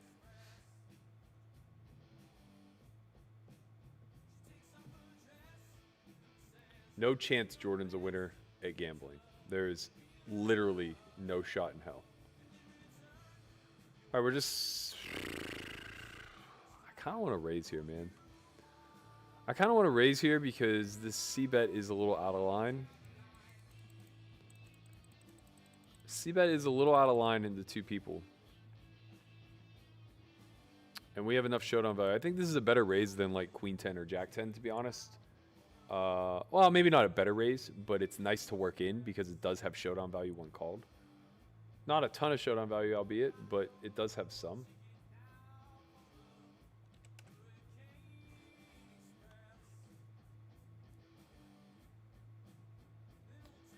We can do this actually rather widely. We can choose 9-8, 9-10. Some mix of Queen 10, Jack 10. 9's nice. Having the ace of spades is also nice.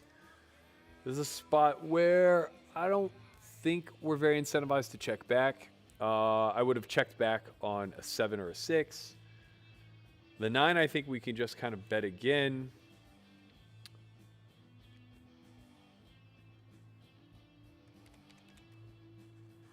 Just really puts Jeff in a pretty tough spot here, forcing him to have an overpair and bluff catch, which we have a fair amount of equity against. We also have the ability to bluff a river spade.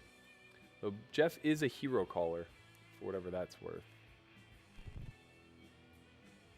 8 when called here actually probably isn't all that great. He's going to have Jack 10 at some frequency. I mean, now we just beat his missed draws. There's nothing we can really do. We could be all in here, but I don't think 10s plus are really ever folding.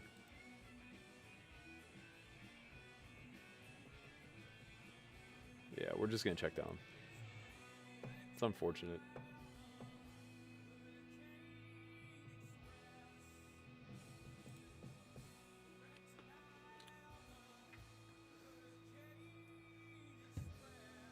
If we do shove there, that's a hand that probably should fold. Just because most of our bluffs would be Jack 10. But I don't expect that hand to fold.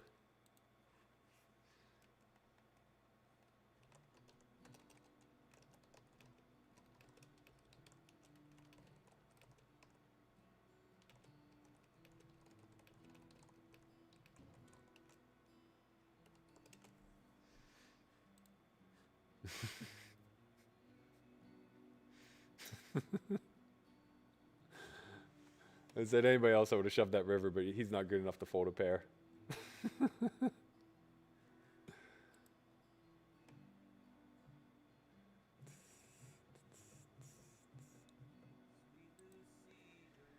Of the night.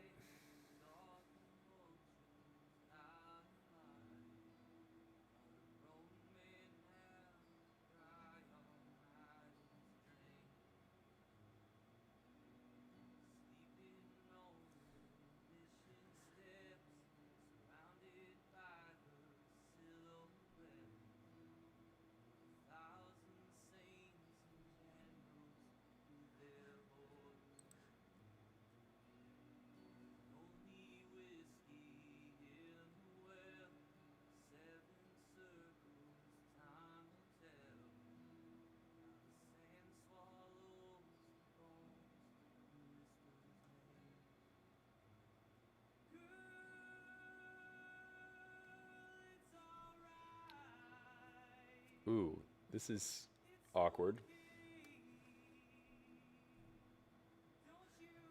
Okay. Oh, God. If we were deeper, I would just squeeze. What happens now? I mean, Yol isn't ever going to have us dominated. That much we know for sure. Jeff could have ace queen. Going 5 ways here is such a travesty.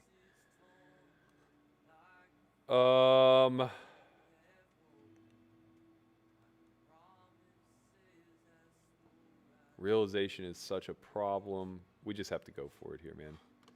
We just have to go for it. There's just no choice. Hand is too good. We just fold to a shove.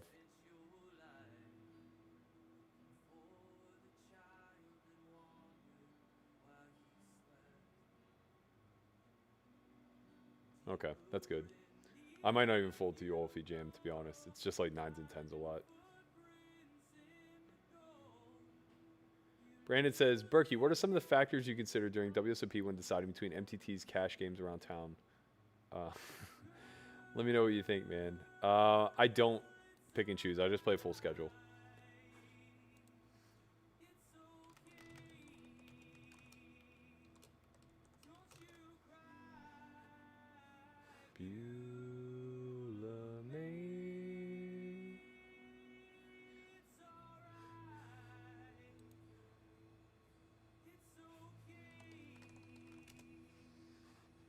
Don't you cry, Beulah May.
Flick it in. Flop a draw. I hate Ben Shapiro because he is a bad faith, argumentative person. He's the type of person who begins with a conclusion first and then builds a straw man argument around said conclusion. And I have zero tolerance for that type of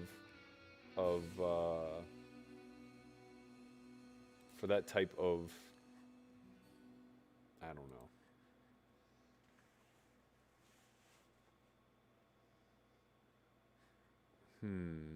Butch checks back on the turn queen.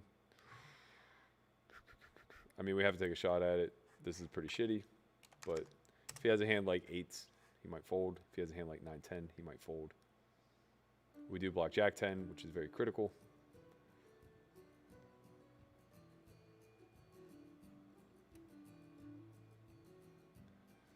Yep, that hand's got a call.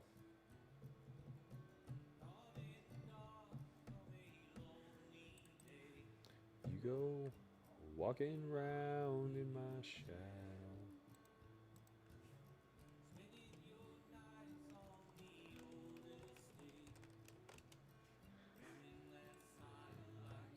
Somehow Jeff guessed my exact hand, suit and all.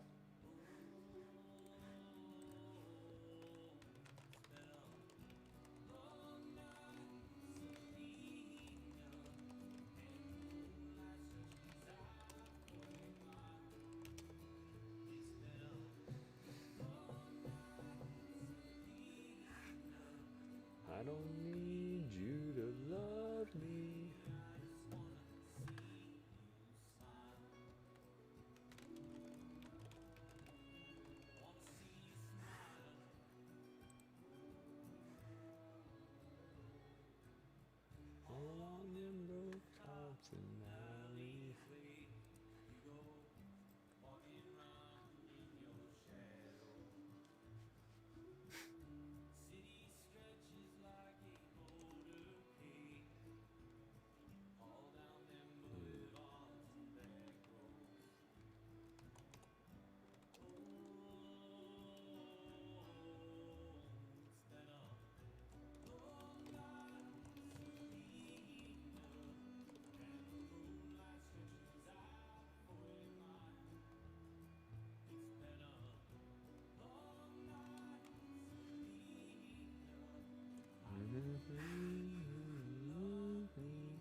I would definitely bet on Jordan versus Ivy. They're both degens, but Jordan doesn't know how to lose. And I don't think Ivy would have, like, a huge handicap there.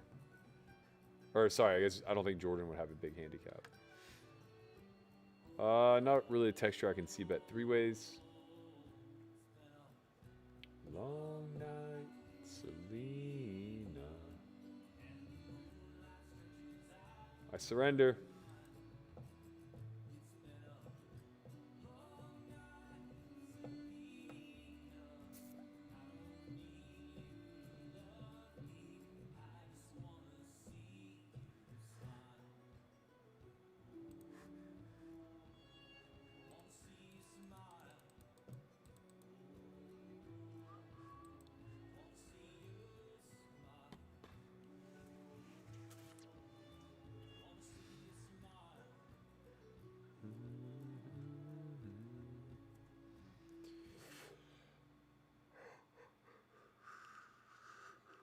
Oh, man.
Side of town.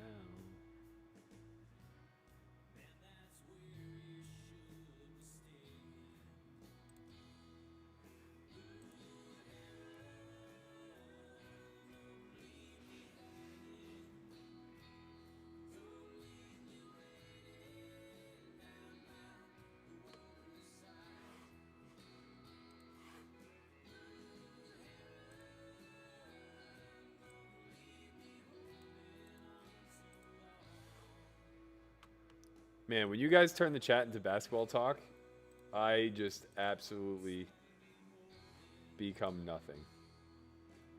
I couldn't possibly zone out more. It's like, oh, Kyrie. Oh. What other fifth man can we talk about?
Admo must have gotten wind that my personal chat pro voice is actually Ben Shapiro talking about poker. You see, what we have here is that's a prime example of why you don't choose to play ace-queen offsuit in a 3-bet pot from out of position. You see, as the result demonstrated there, ace-queen off is just a losing hand out of position because it lost that one time. Therefore, I'm going to start with the premise that ace-queen off is a losing hand, and I'm eloquently going to tell you why you can never play ace-queen off out of position in a 3-bet pot, because the economics of it all just pretty much fit the little bubble world that I live in. How was that?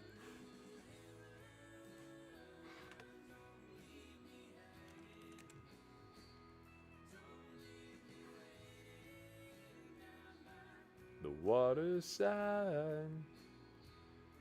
Well, Tweak, he actually admitted to it. I don't have time to pull up the interview.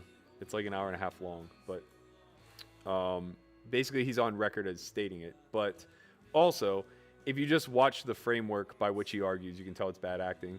I would look up his reaction video to the simple "This is how racism works" video that had gone viral. He basically like combs through and just moves the goalpost ever so slightly to fit his own narrative while agreeing with what the video is saying, but never outright saying that. That's I know that's a convoluted way of making my point, but if you watch the video with an open mind, I think you'll understand what I'm saying. Like the way he tears apart redlining is so tone deaf, and it's so devoid of nuance. He just kind of like fills in the gaps with whatever narrative it is that he's trying to push. This is a pretty good turn for us. Not a 6, obviously, but a pretty good nonetheless.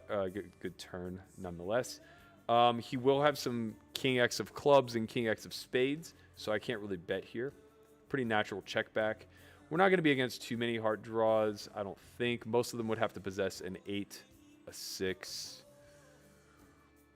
or be exactly ace-queen. So I'm going to happily check back here. A 6 or an 8 would be a nice river, obviously. King or a brick is fine, too. It's nice when a plan comes together. Now, we could be up against 8-9 of clubs, 8-9 of spades, 8-9 of hearts. But with that said, we obviously still have a value bet here. The hands that he may particularly try to bluff with would be like pocket 9s, 9-10 of hearts, 9-10 of spades, 9-10 of clubs. So that will give him a solid 9 bluff combos should he choose to take them. He could also have the ace-9 variety of those backdoors. So I'm going to go something in the neighborhood of 2/3 pot. Just looking to get called by one pair and giving him the opportunity to turn a 9 into a bluff. Obviously, the times we run into 9-8, there's nothing else we can do. We're just simply going to get stacked. I hear silence.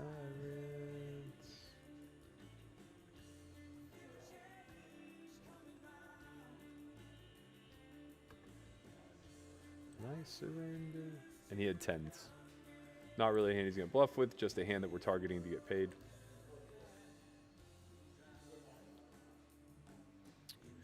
So Tweak makes a good point. He says, I guess I'm thinking about arguments on topics you may not know a lot about. Like, how could you tell then? How do you filter out the BS?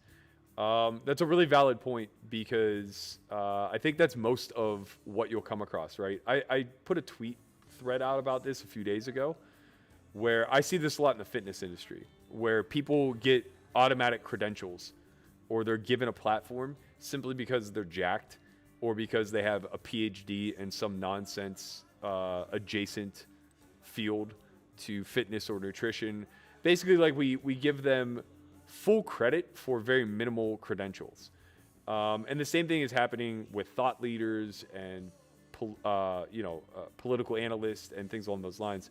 Now, Ben Shapiro is highly, highly, highly touted from a I guess, academic standpoint, he is very, very well decorated in degrees and in comprehension. That doesn't make him a good actor, though. Just as not being qualified through degrees and other forms doesn't necessarily make somebody a bad actor. The way that they choose to debate, the way that they choose to present fact and fiction is largely going to dictate whether or not they are good or bad acting debaters. With that said, we should always be overly cautious of somebody who garnered a platform simply through popularity. And then we should be overly critical of those who garnered a platform through their credentials. In other words, everybody needs proper vetting. And the rhetoric that you'll see with Shapiro is very, very slanted towards one narrative. It's very difficult to find somebody who is that hardcore one way that is going to be a good actor. That's not to say they don't exist. I obviously think they do. I think a good example of this would be, I think largely like Jordan Peterson is a good actor, despite the fact that he pretty heavily leans conservative. I think Sam Harris is a good actor, despite the fact that he pretty heavily leans liberal. In both of those instances, they're academics far before they are political men. And I think that they lead with their intelligence, and it shows in the way that they frame arguments. They argue from a stillman perspective, where they do their best to build up the other side, rather than doing their best to move the goalpost or detract from their opponent's argument in a straw man type of way, where they just pick the most flimsy part of an argument and shine their light strictly on that. What up, Chewy? How you doing, man? Thank God you're here. Basketball can end and we can start getting philosophical as shit. Oh, you guys, you guys just got the chat pro voice, aka my Ben Shapiro playing Ace Queen out of position.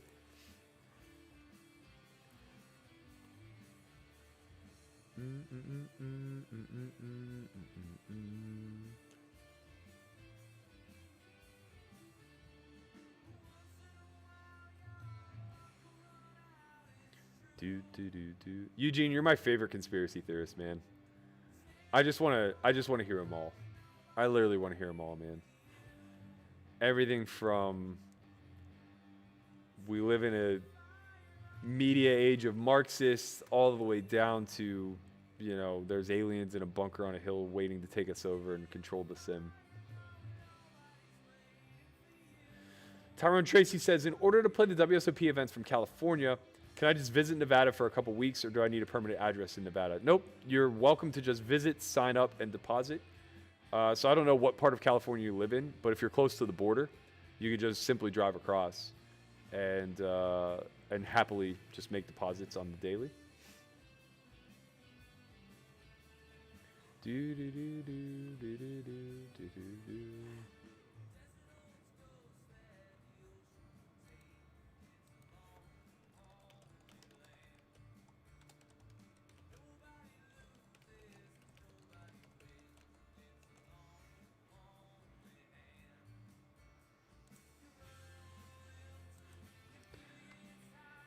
Basically, just because I threatened Jeff, I'm going to 3-bet Jeff. This is just straight meta play right here. Straight meta. I think this hand would be okay four-handed as a call, but mainly just because Butcher's in the big blind.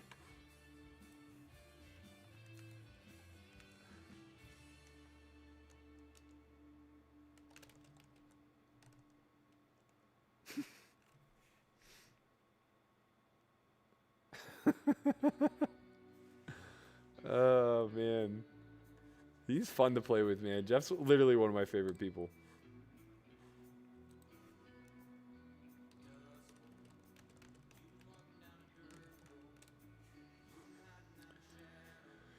Since you were born. Chewy, you missed it. I am trying to go somewhere from June 25th to June 30th. And I have a very specific list of needs. I want a cabin on a secluded piece of land. So in other words, I don't want neighbors. I want to be able to have my dogs roam free. I want to have close access to water. So if it's not on the lake, that's fine. I just want to be like walking distance or short driving distance, something of that nature. And it needs to be driving distance so I can take my dogs with me. First of all, do you have a place in mind? Second of all, would you care to join me? We're going to peel here. That's the flop we were looking for, boys and girls.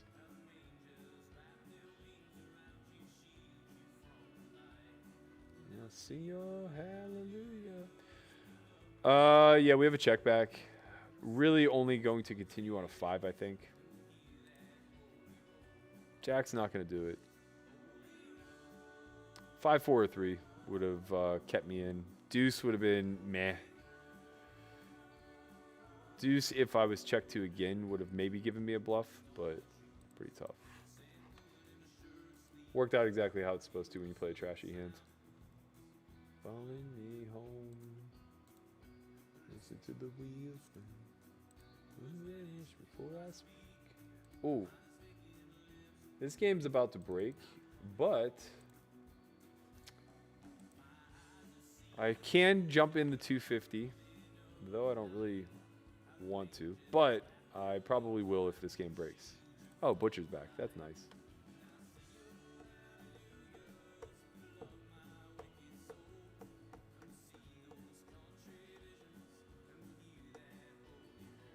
What up, Dabaloo? My man, how you doing? We're gonna 3-bet the Butch here.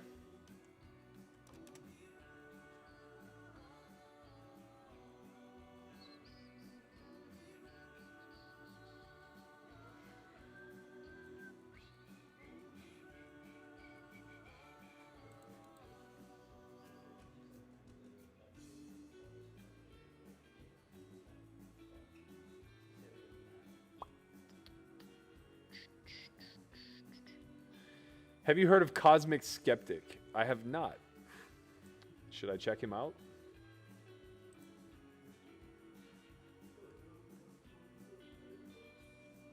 And when I die, my head'll be on Betty Davis' lap. And there ain't no turning back.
No, you have to be in Nevada to play it. Triangulates with your cell phone. You also need to be in Nevada to deposit. So the means by which you can deposit is you can go to a Caesar's Cage, so Caesar's, Hera, Rio, whatever, or you can link your bank account, or you can deposit through PayPal. But in any event, you have to physically be in Nevada to both deposit and to play, or New Jersey, of course.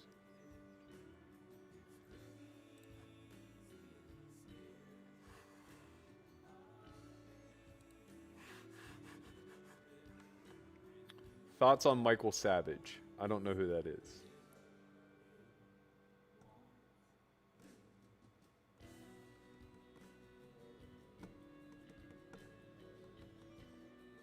Chewy, it looks like Max Pell's a part of your Good Vibes tribe, man. You really got to get that off the ground. He could be your first guest.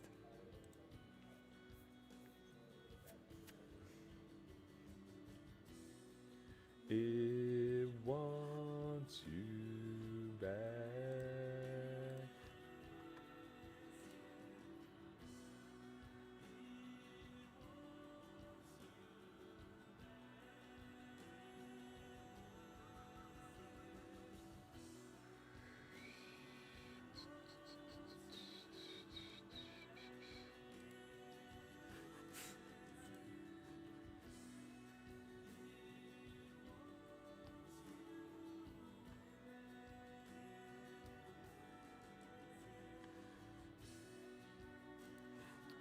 Yeah, Utah seems to be the leading candidate. I just need to do some digging and picking to see where it can offer me what I need.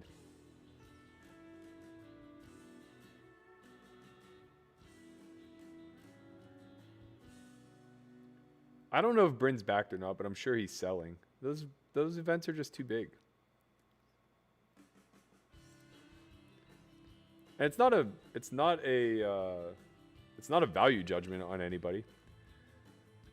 You should be selling at those stakes. I'm just saying that personally, I'm not in a position to go fire $5 or $6 million worth of buy-ins a year.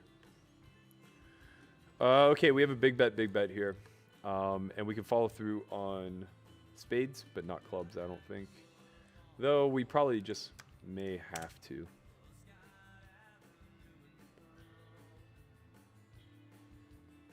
It's a good one to follow up on.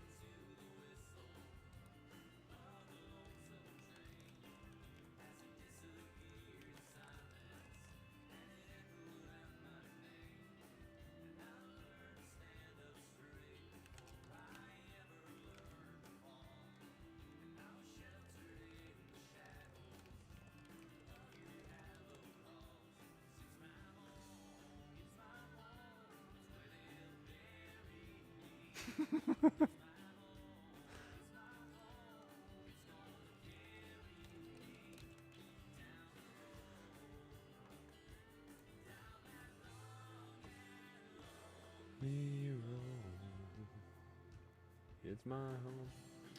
Doug says, Berkey, have you read Blink by Gladwell? What do you think? Yeah, I read it. I really enjoy Gladwell. I think that he is a fantastic storyteller. He does an amazing job at invoking deeper thinking. But there are some holes in some of his data, I guess. I wouldn't look to him for any sweeping conclusions on like big conversations, but I think that he's an amazing thinker. So like I would look to him more so to like shape my thought. I think David and Goliath is a much better book though, for whatever it's worth. Versus Butch here, I think we can check back. It's a good turn card for us. And we can go for it now.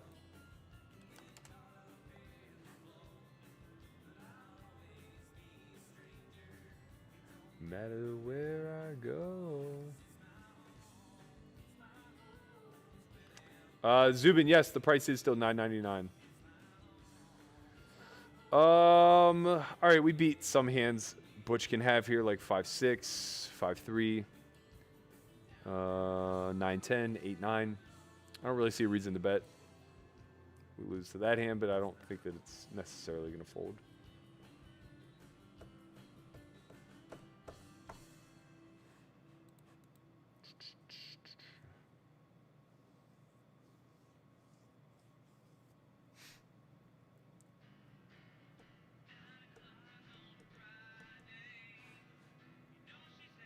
So it's going to be $9.99 probably for the rest of the year. As long as like people are still like under a lot of stress with COVID, and as long as live poker kind of doesn't exist. It also gives us a chance to create some backlog content and get ready for a big push next year.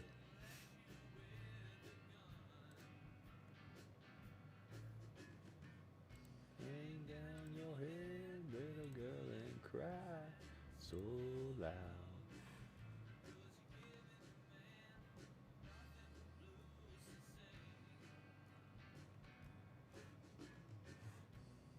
No objection to the sadness, but it takes more than love to buy.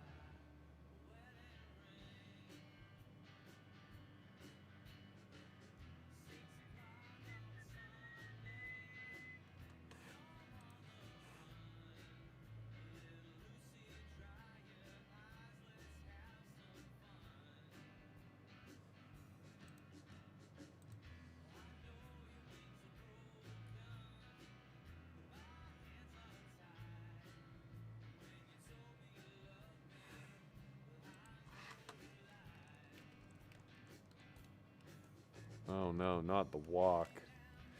Not the walk. You hate to see it. Nothing but blues to say. Every time I see Eugene's name in the chat, the rest of his text just goes immediately blurry to me. It's like as if my eyes have actually created a filter for everything that he's about to type. It just looks like one giant curse word that is being blurred out on like national TV. It just says Eugene Green and then it's all fuzz.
Wow.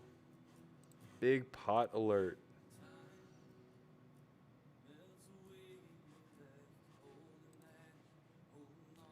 Memories.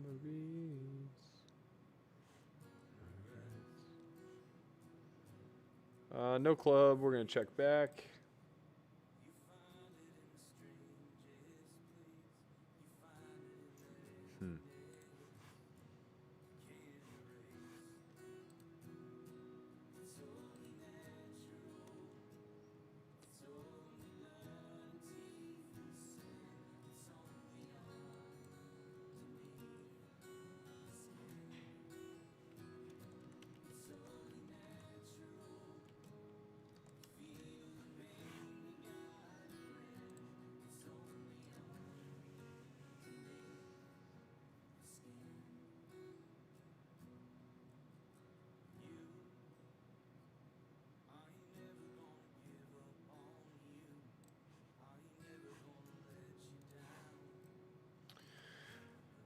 Chris George says, it seems like your preflop strat is to play one or two notches wider than optimal ranges in order to appear as a looser player, but in reality not giving away EV since players won't properly exploit that.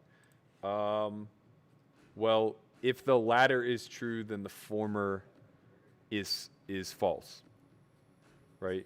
So if players aren't exploiting, then whatever you're framing out as being optimal ranges aren't truly optimal.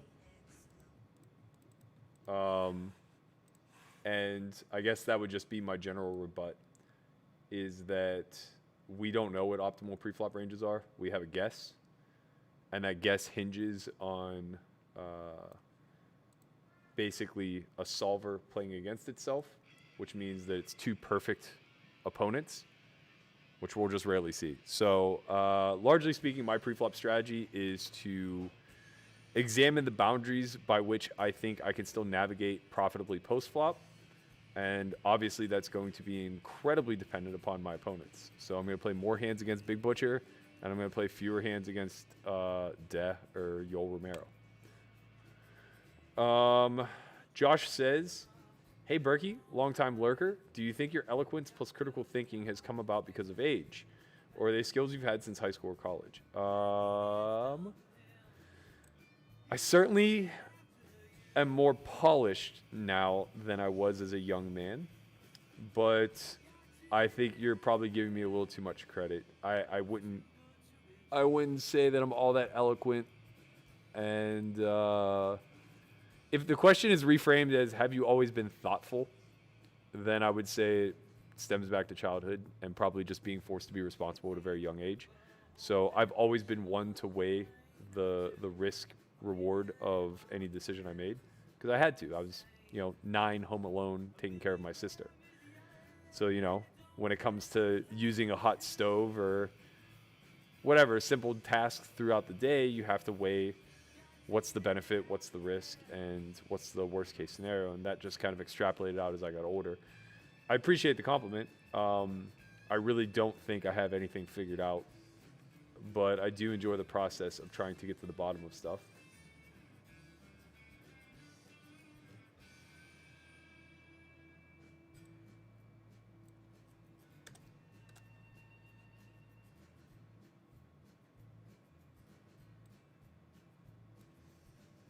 Father planning.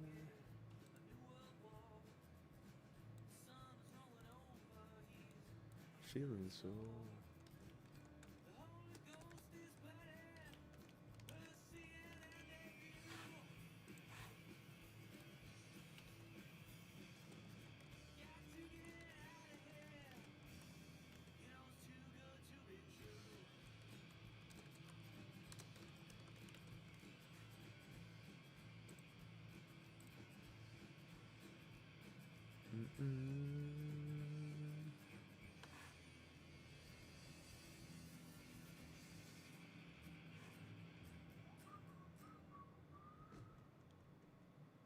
Berkey, can you name a few books that you would recommend to someone looking to expand their mind/understanding, like Blink, or just books that you would recommend?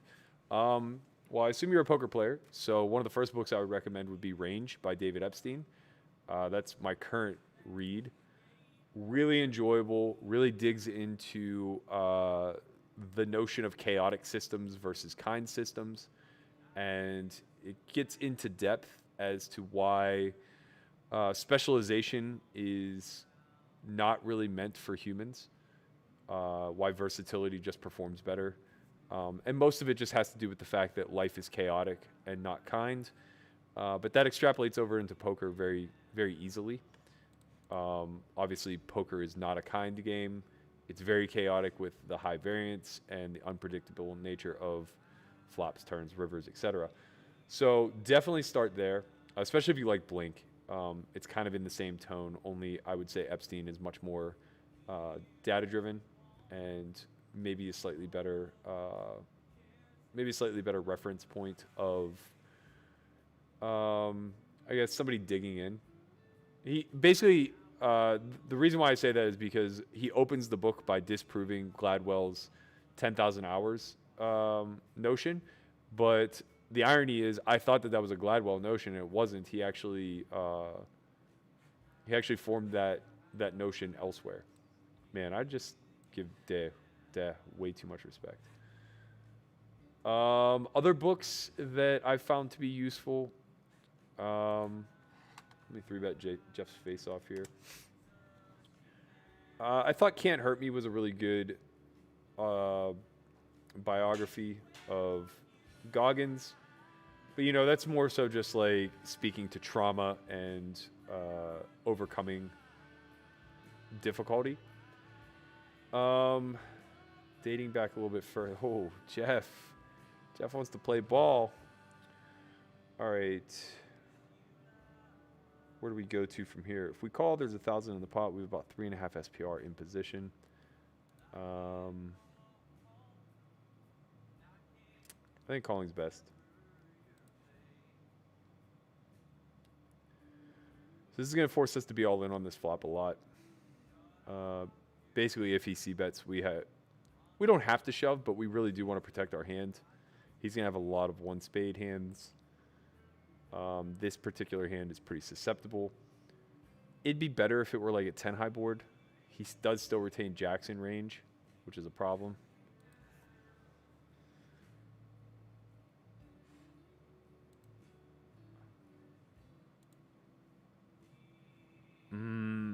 He bets so small. We could technically call. The problem is that like bad things just kind of happen.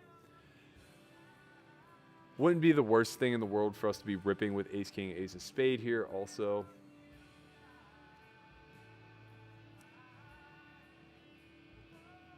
Yeah, I just don't think Jeff is going to fold. But we're really just pinning him on queens. And then hoping he makes mistakes with the ace of spade.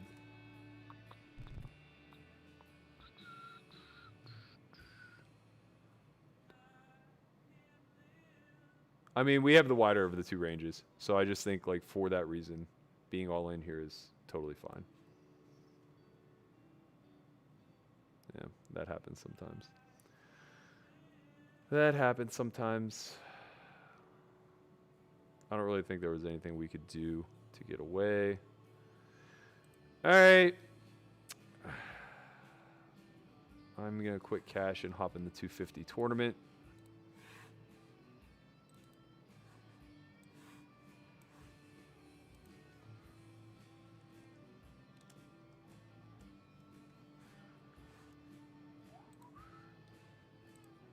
There's 20 minutes of reg left, so we're going to hop in that.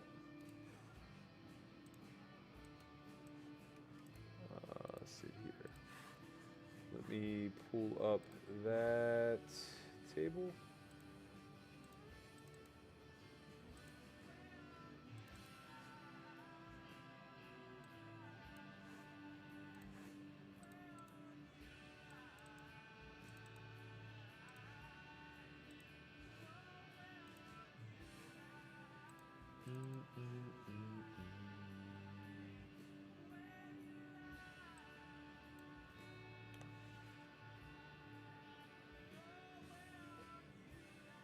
All right, so this is going to be the last event of the night. 215, 20K guarantee. Oh, sorry, 250, 20K guarantee.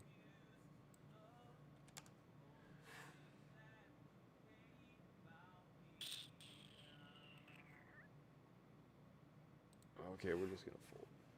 We're gonna play good. We're gonna play good. Good.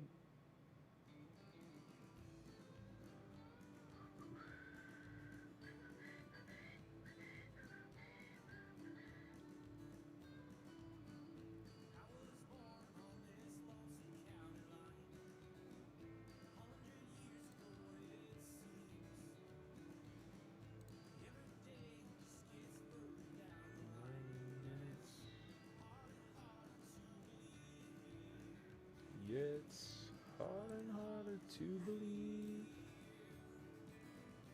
Many lives I live for love.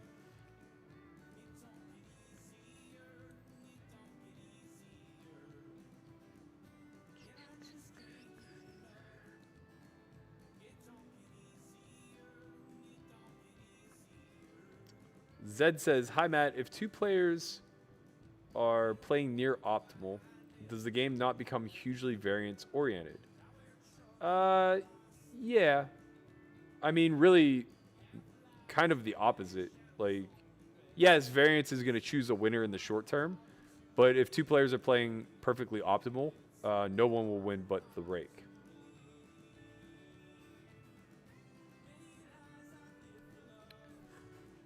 It don't get easier, it don't get easier, and I just can't get enough.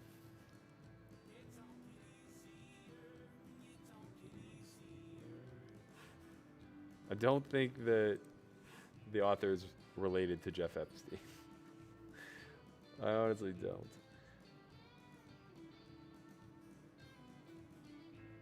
No, this is a good comment, Eugene. I'll happily answer this. Rank these 4 attributes for a successful person: hardworking, intelligence, self-discipline, networking. I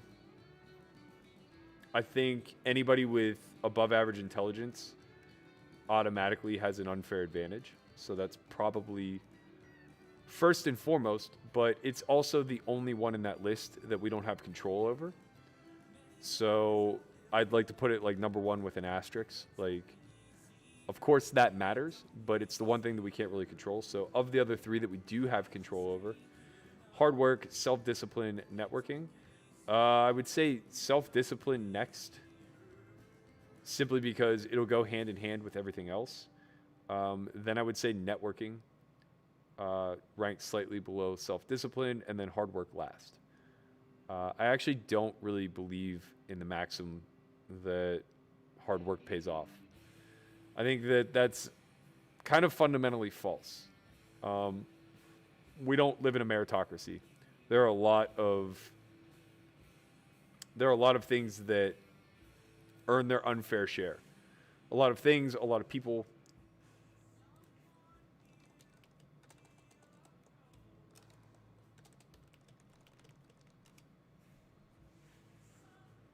You can haunt your dreams. Am I friends with Daniel M? I don't know who Daniel M is. Sounds like a great guy though, so maybe.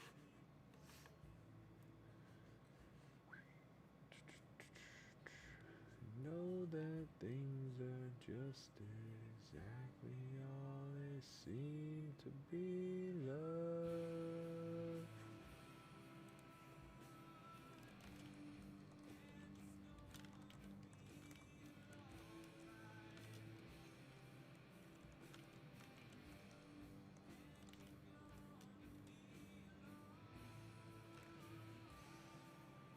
All right, we're gonna be all in here.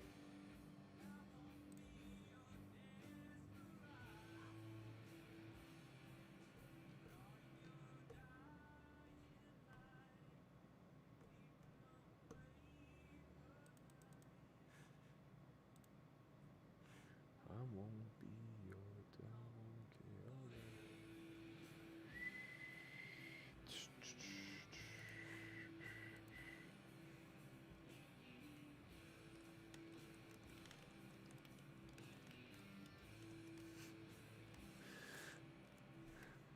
Moan says, he could have saved money if he just called with the kings. Who wants to save money? I had fucking kings. I don't understand. Yeah, I mean, obviously I could just call flop, but it's not really that big of a problem to have a shoving range there. I think I'm going to have the wider of the two ranges, which means that I'm going to only have select hands that can perform that way. I could just call with everything. I could call with everything in that situation. The problem is that the flop is super volatile, so every time I don't possess a spade, particularly every time I don't possess the ace of spades, because honestly, even having like the king of spades is generally irrelevant, except for the case that we ran into there, where it's kings versus aces, and we want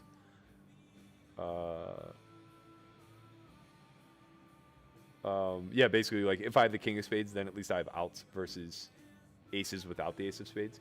But just in a general sense, every time I don't have the ace of spades, my hand is going to be very vulnerable to a range that is dense to having the ace of spades. And then every time I have the ace of spades, my range is going to be up against a very pair-dense range. So yeah, it's very thin. We could just, like, ultimately bluff catch many, many, many streets with top of range hands. But like the times that we just lose, to ace king off in that spot unnecessarily, or the times that we put ourselves into difficult river decisions when a spade peels off. For a pot that large, I think that kings is strong enough to stack there.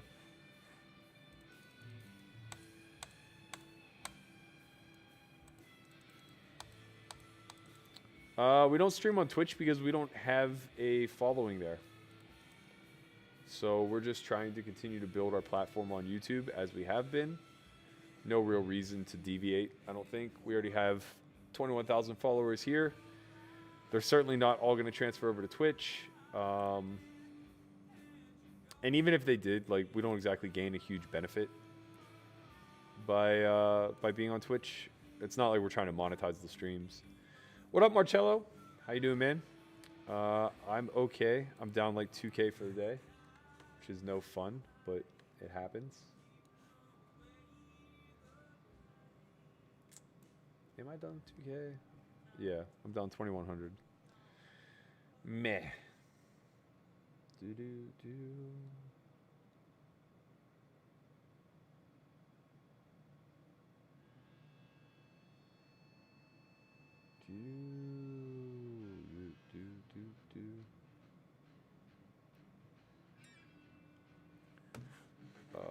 Fold. Fold, I say. What up, Curtis? What's your name on here? J-Hose?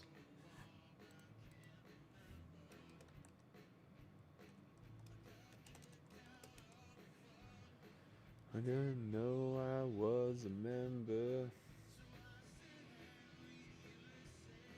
Wildflies collect outside. Ooh, we win. We would have done them dirty.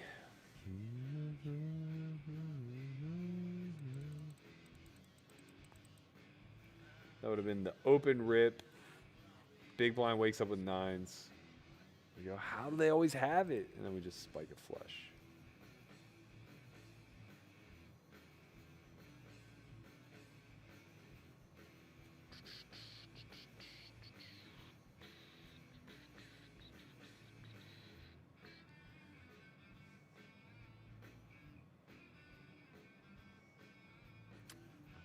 So high, I can't remember.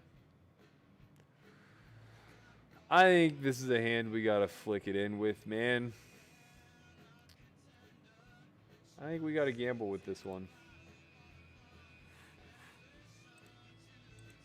Yeah, man.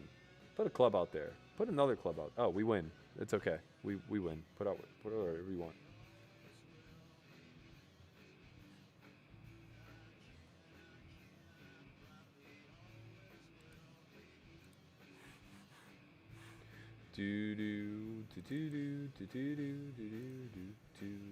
Wow, there's still 21 minutes of reentry. How?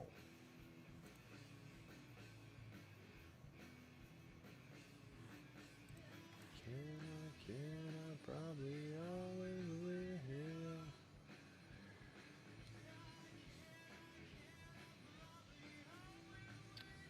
Zakir says, Berkey, I've been binge watching S4Y Chronicles, been loving them. The Doug Polk one was hilarious. Thanks, man. I actually really miss them. I really, really enjoyed doing that vlog series. I wish it didn't come to an end. We were just so exhausted by the time a year came up.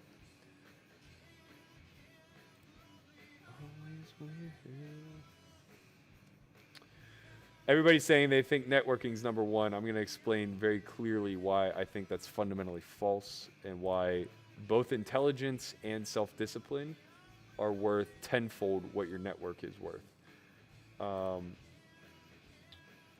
First of all, networking is flimsy. Networking only goes as far as the value that you're willing to offer your network in return. Otherwise, you're just a complete and utter leech. And sure, that'll get you by for a little while if you are personable and you're likable. But at the end of the day, you're never going to be able to stand on your own 2 feet, and you're going to constantly be looking for a handout through people that you trust. You effectively just manipulate, right? The manipulation game is a difficult one to traverse in a long-term profitable way, let's say. So for that reason, I think it's very clear that intellect ranks higher than any other trait that you could possibly possess. If you're intelligent, you will always find your way out of a problem set, no matter what. And you know, it's a very gifted position to be in when you have above average intelligence, particularly if you've cultivated that intelligence to the point where you can confidently say, I know something and I know it well. I'm an expert on something, right?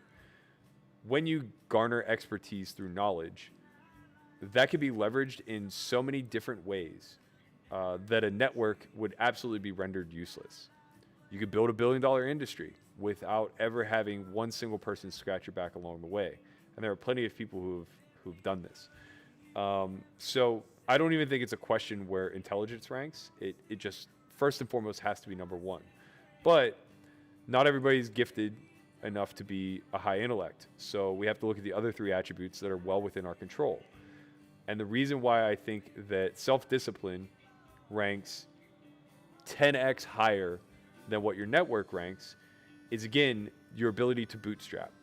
If you have self-discipline, it's a longer path, assuming you don't have intelligence to leverage, but you have an immediate value add that you can leverage in any single situation, right? The second that you have the self-discipline to sit down and complete a task that you've set for yourself, you immediately become a value add to any company who is looking for somebody to do due diligence for them. The second that you're able to put your mind to a goal and achieve it, you are vertically moving through life in a way that is progressing you towards your ceiling at all times. All of this absolutely fundamentally requires self-discipline. Without it, you're just going to crumble. All the network does is provide lubrication to the vertical climb, right? Having a good, strong, solid network that's going to provide opportunities to you gives you another point to leverage, but it doesn't really mean anything if you can actually never follow through. And the reality is, those who lack self-discipline lack the follow-through necessary in order to be high performers or successful individuals. Lastly, the reason why I put networking above working hard is because if I had to choose one or the other to have as a leverage point, it's without question the network. The network scales. Hard work does not. Hard work is reduced, or hard work is reductive. It's limited to what you personally can churn out in a 24-hour day, 7 days a week, 365 days a year. This is an annoying spot.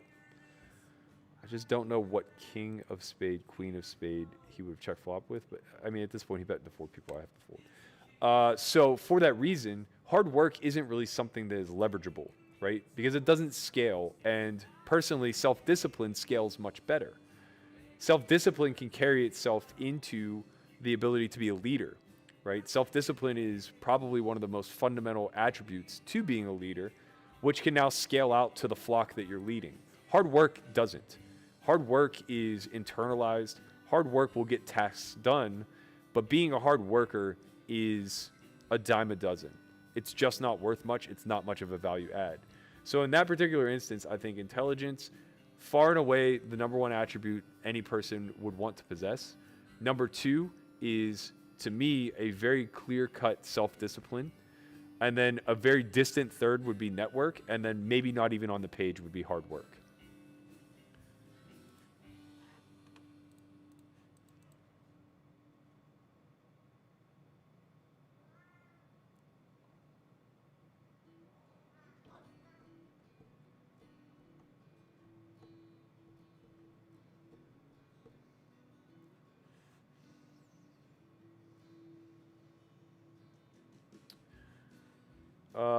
Doug Sart says, I imagine it sometimes you end up in conversations where you have to / want to explain advantage play, i.e. the difference between, say, slots and poker.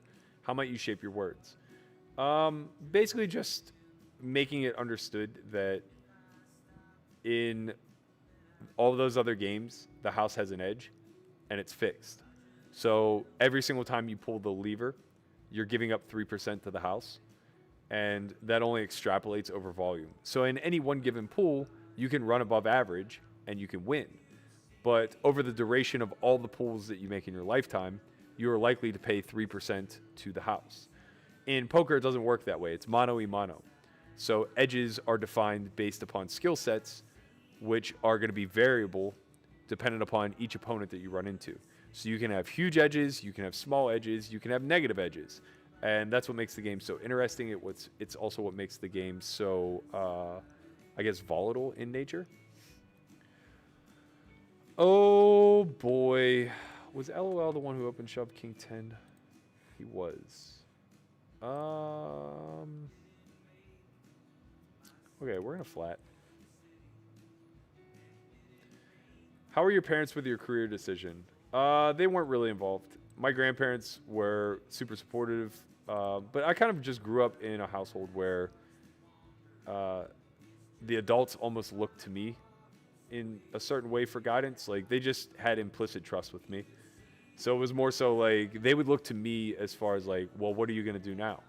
With just high expectations that I was going to perform to my ability, I guess. So yeah, it was never really a problem.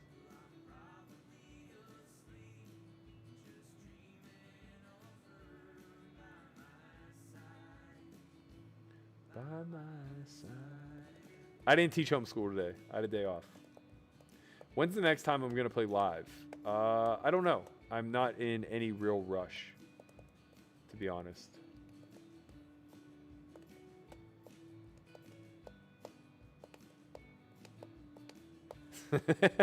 Giovanni says, Berk, I'll be the S4Y TikTok producer if I can live with you or Chin. Bro, you gotta talk to Chin. If he might have room in his bedroom, man. It's pretty big.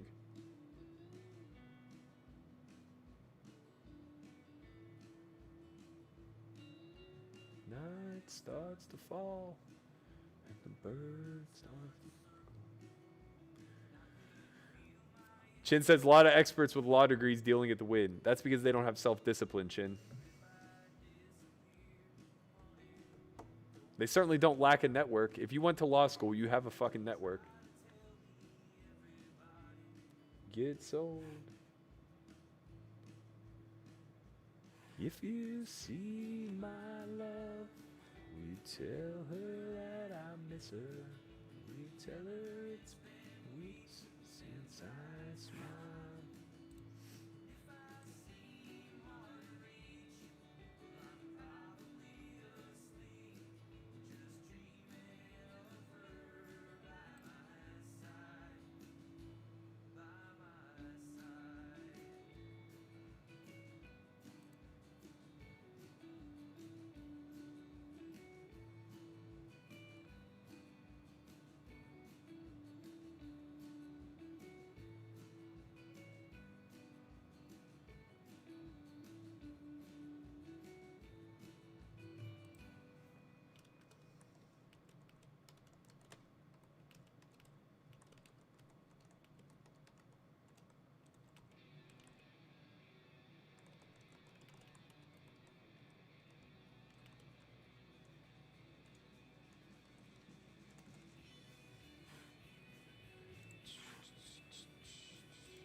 Anyway.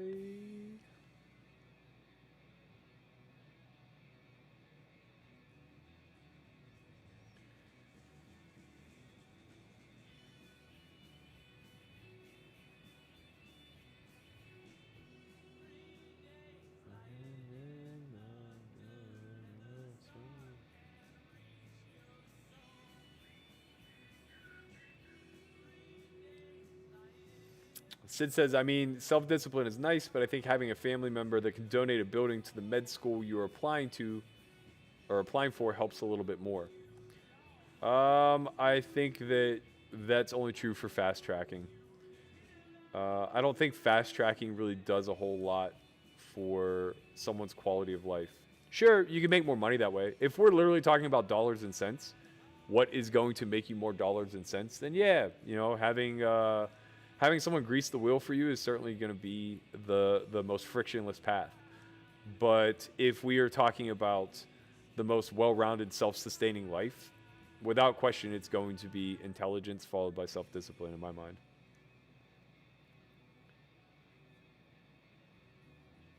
Also, it's no shock that Shin disagrees with me. Like, as far as like the things that he's leveraged the most in his life, it's intelligence and network. Like, without any question. And self-discipline is like a new exploration for him. So it's like, you know, he's still very young. He doesn't know the value in it yet.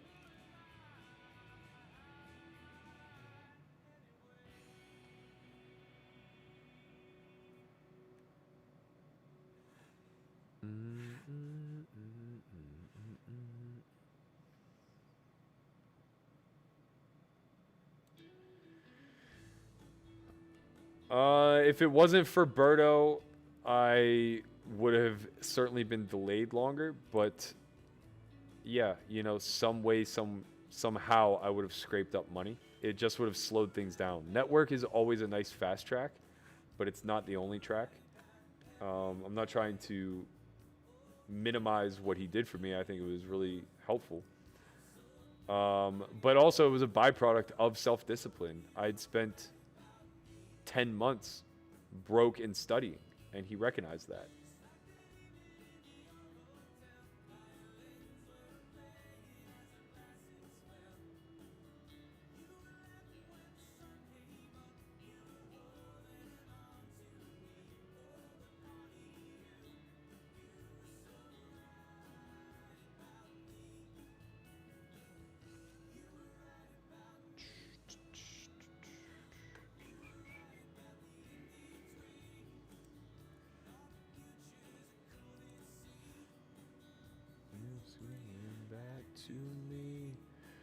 We're gonna be all in here, pretty much no matter what happens.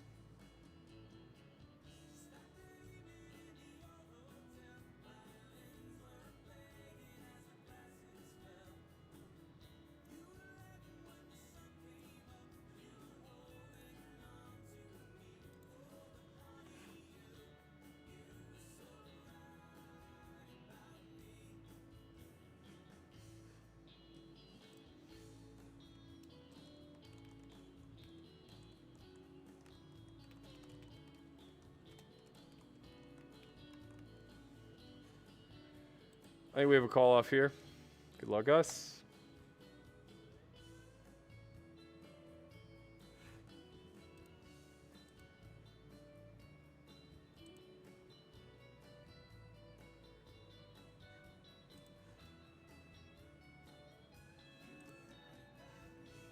Ten. Hold. Yeah.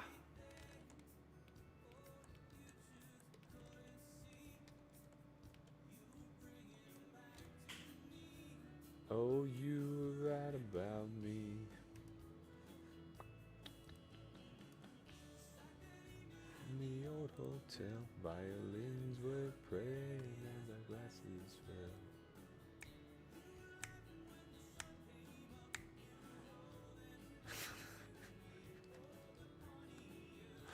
Oh, man.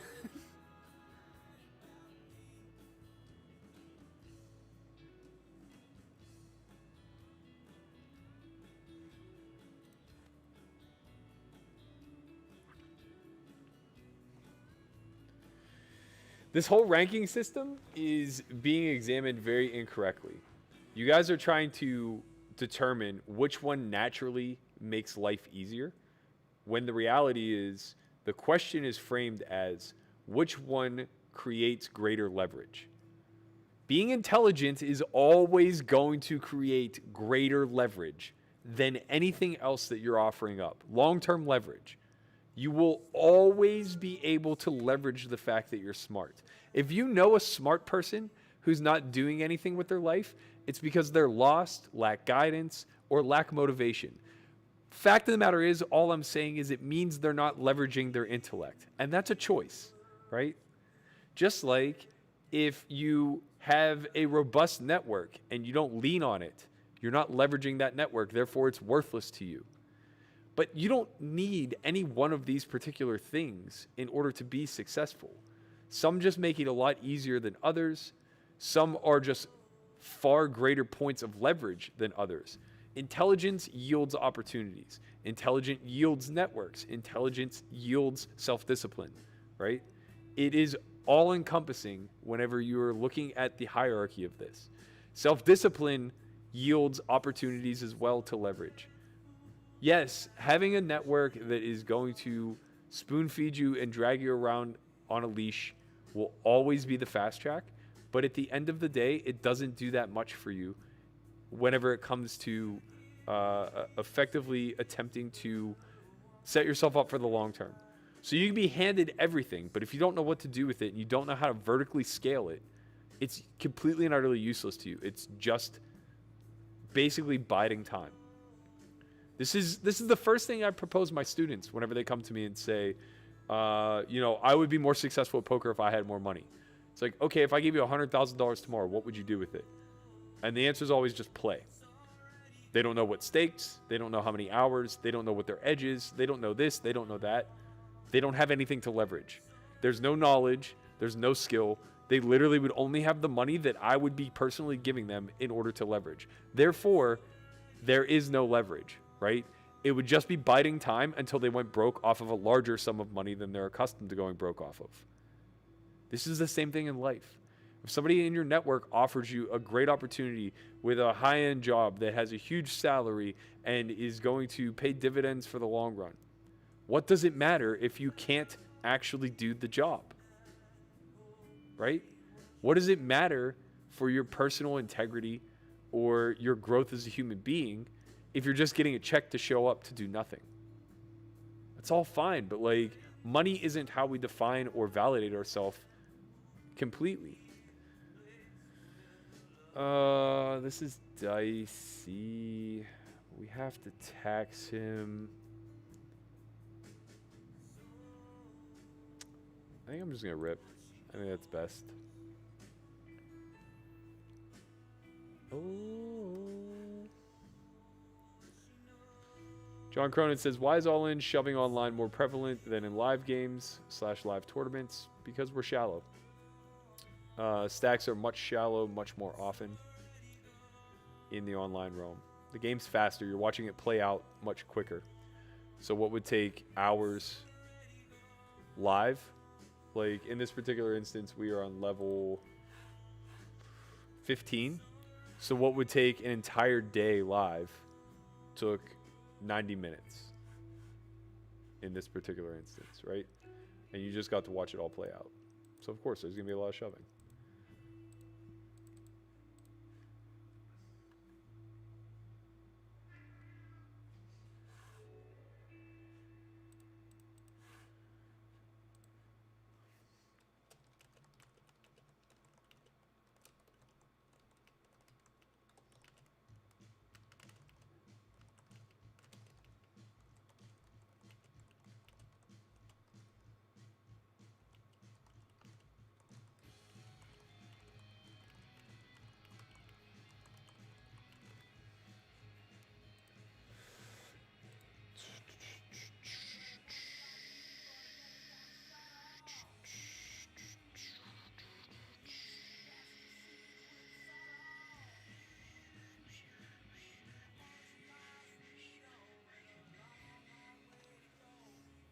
Just depends on how you define success. I would say that success and self-actualization are one and the same. It's very hard to consider yourself a successful man and know nothing about yourself. All right, we're going to have a reshove here versus 9.5 blinds.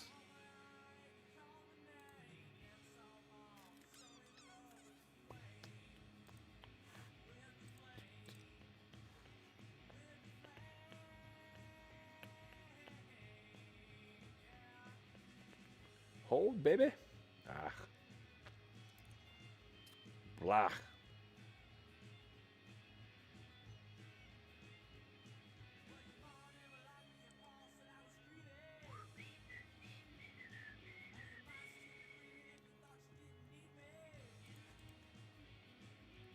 I never want to change.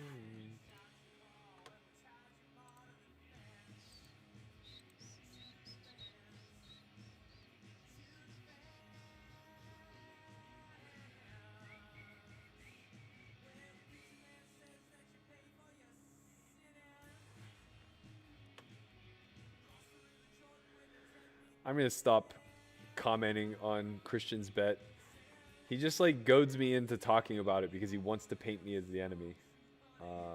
I'm just going to keep saying I'm rooting for him, and I think it's going to humble him in the end.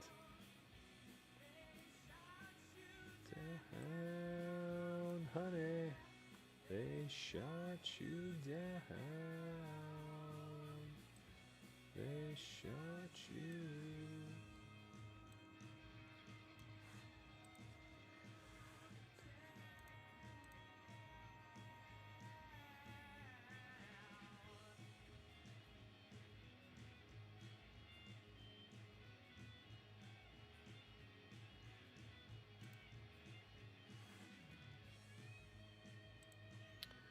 $61 remain.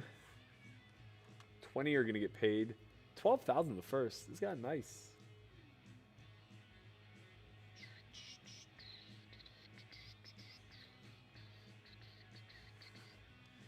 As is your right, Andre. As is your right. You know what I'm talking about here, man. I don't need to sway the Andre Hankshuas of the world. I'm confident our ideologies align.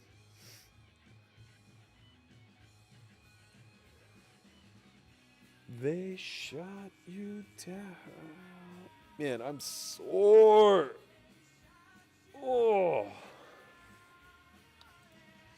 They shot you down.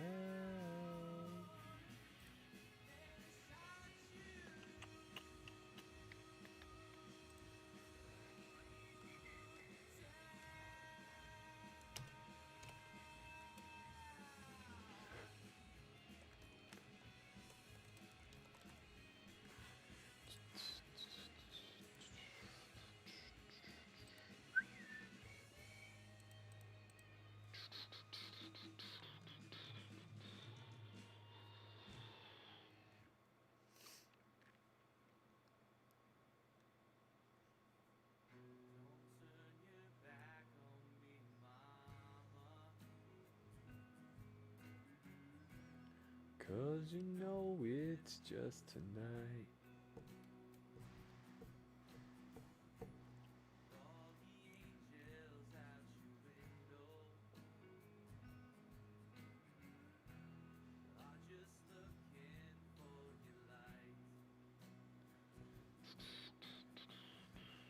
And all the world, giant canvas. Put it on a fucking t-shirt. Intelligence, self-discipline, network, hard work. Put it on a goddamn t-shirt. Right, Eric? As my nephew naps on the couch. It's 8 o'clock, man. It's 10 o'clock, man. Go to bed. This is close. 15 bigs. I think we have a flick it in here. Not what we're looking for.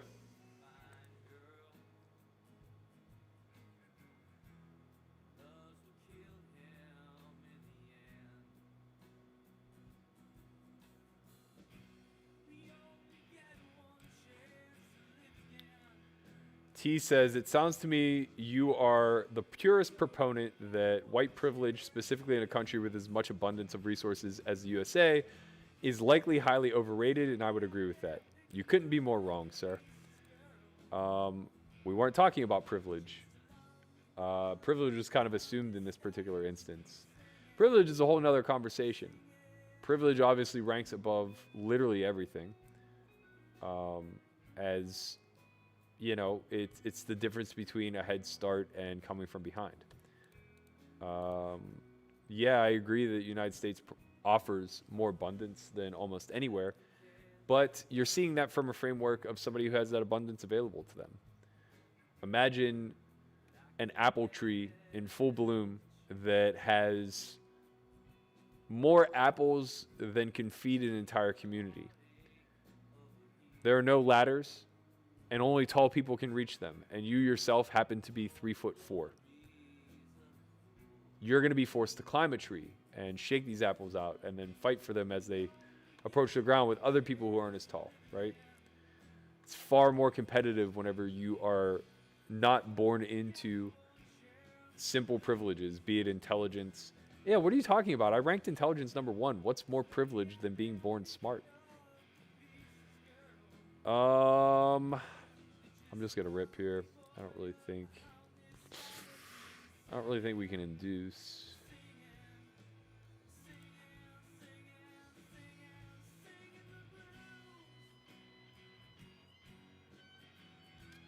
I would rate having a strong family structure far, far higher than any race privilege, that's for certain. Why?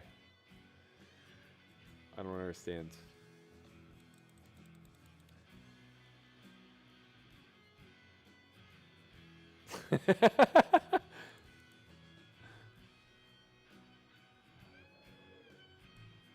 Oh, man.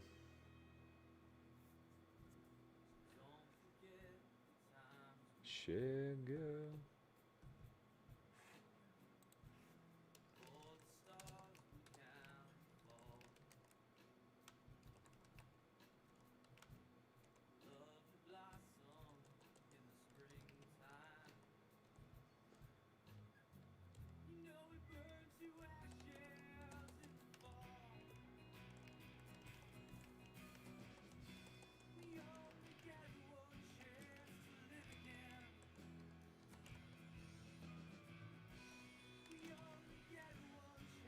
To lose.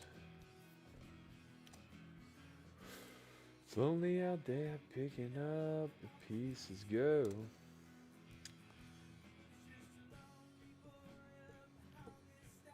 Man, what a frustrating night. We went from up 2K to down 2K. We had the opportunity to have a pile of chips here. Kind of got that snatched away. Now we have 20 bigs. A little less, 17 bigs.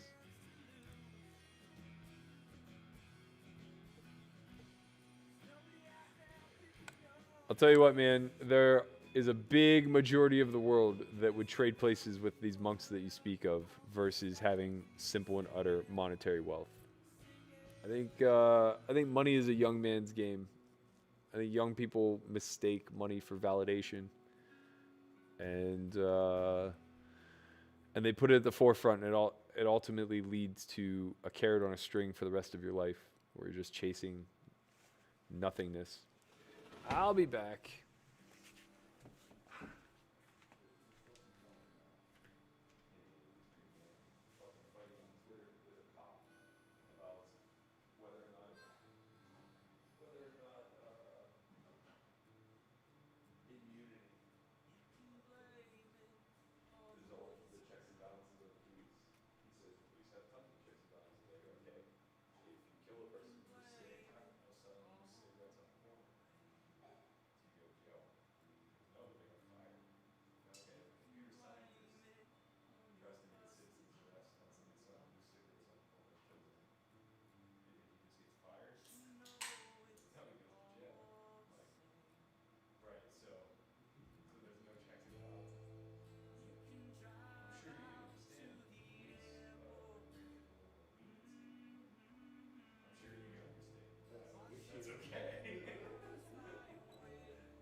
on the base.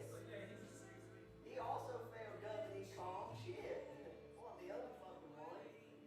I'm like, you literally failed the question, who is the leader of the executive branch? You literally got it.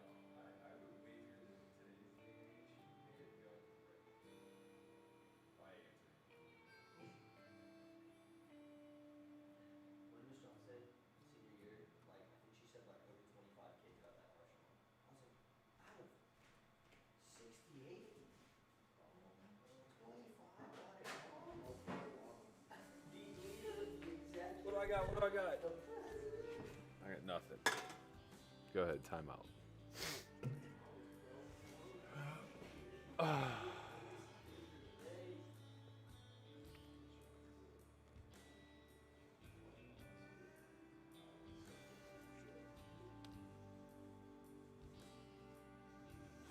Fold. I fold.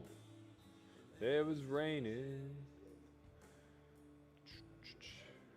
on a Monday. If you had to give a super lazy person one piece of advice, what would it be? Totally asking for an anonymous friend. Set an alarm every single day and just get out of bed immediately when it goes off. No second alarm, no sleeping in, nothing. Just, it's the tiniest little piece of self-discipline that will turn into a snowball effect. And set it at an uncomfortable hour, like, 8 a.m. or whatever.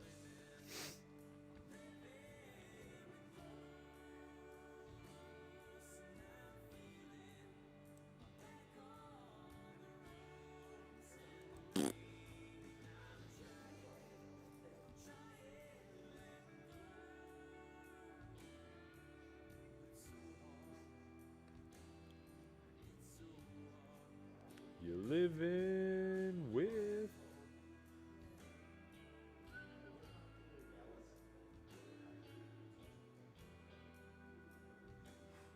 We all in. We all in.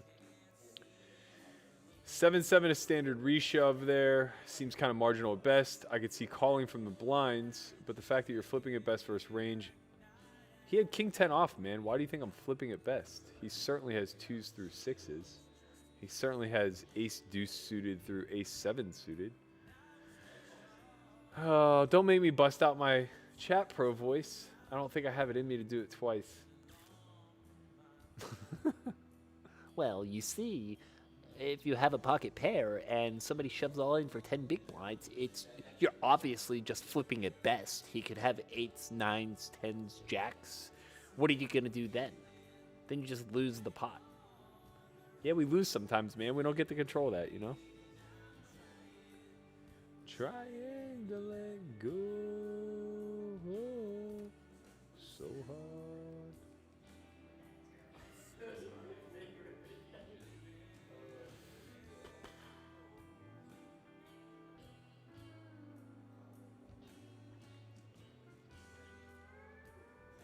What up, Craig?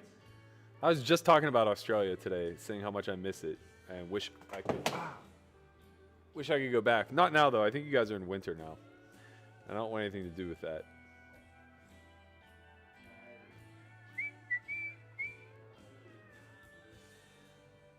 Living with ghosts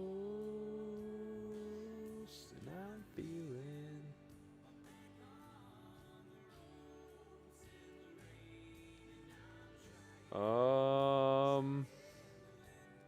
This is probably pretty close. I think I'm just gonna limp.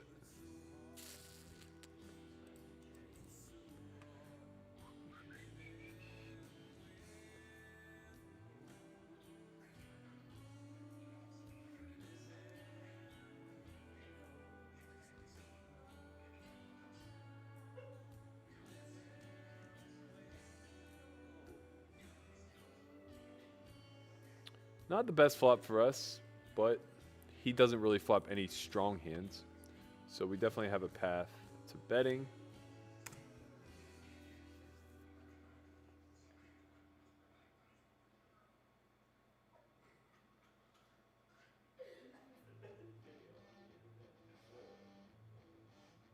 And we win.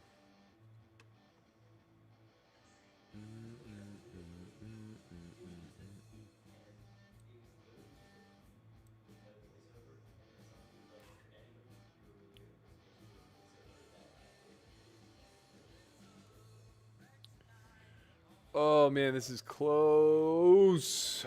Ah. I'm just gonna flat. I'm gonna flat. Realizing our equity post flop won't be very difficult. We'll get squeezed sometimes, but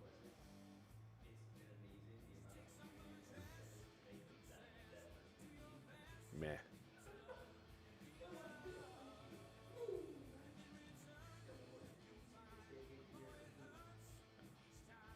All you want again.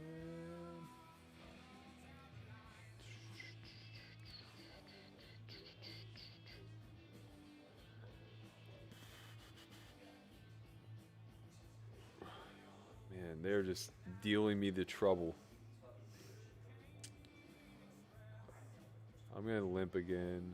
I think we perform best that way because I would otherwise need to raise larger with Jahos in the big blind.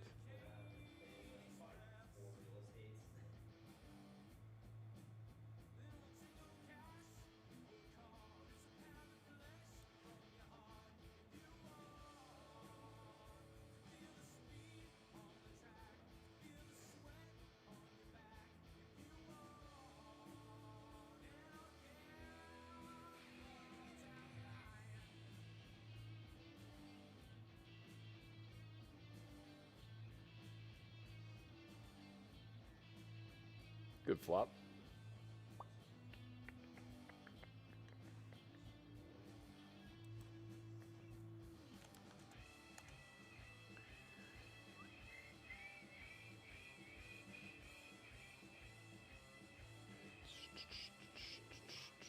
Jeez, man. They just keep coming at me. All right, we're going to stick with the limping train. It's been working thus far. This will be one of the ones we limp fold.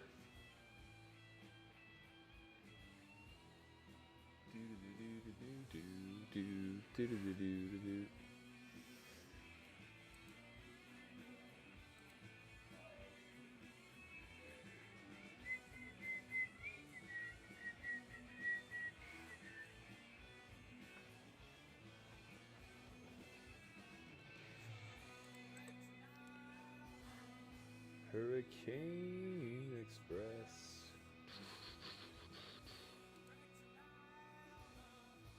42 left. 20 cash. Still got a while to go. I think this is just a fold.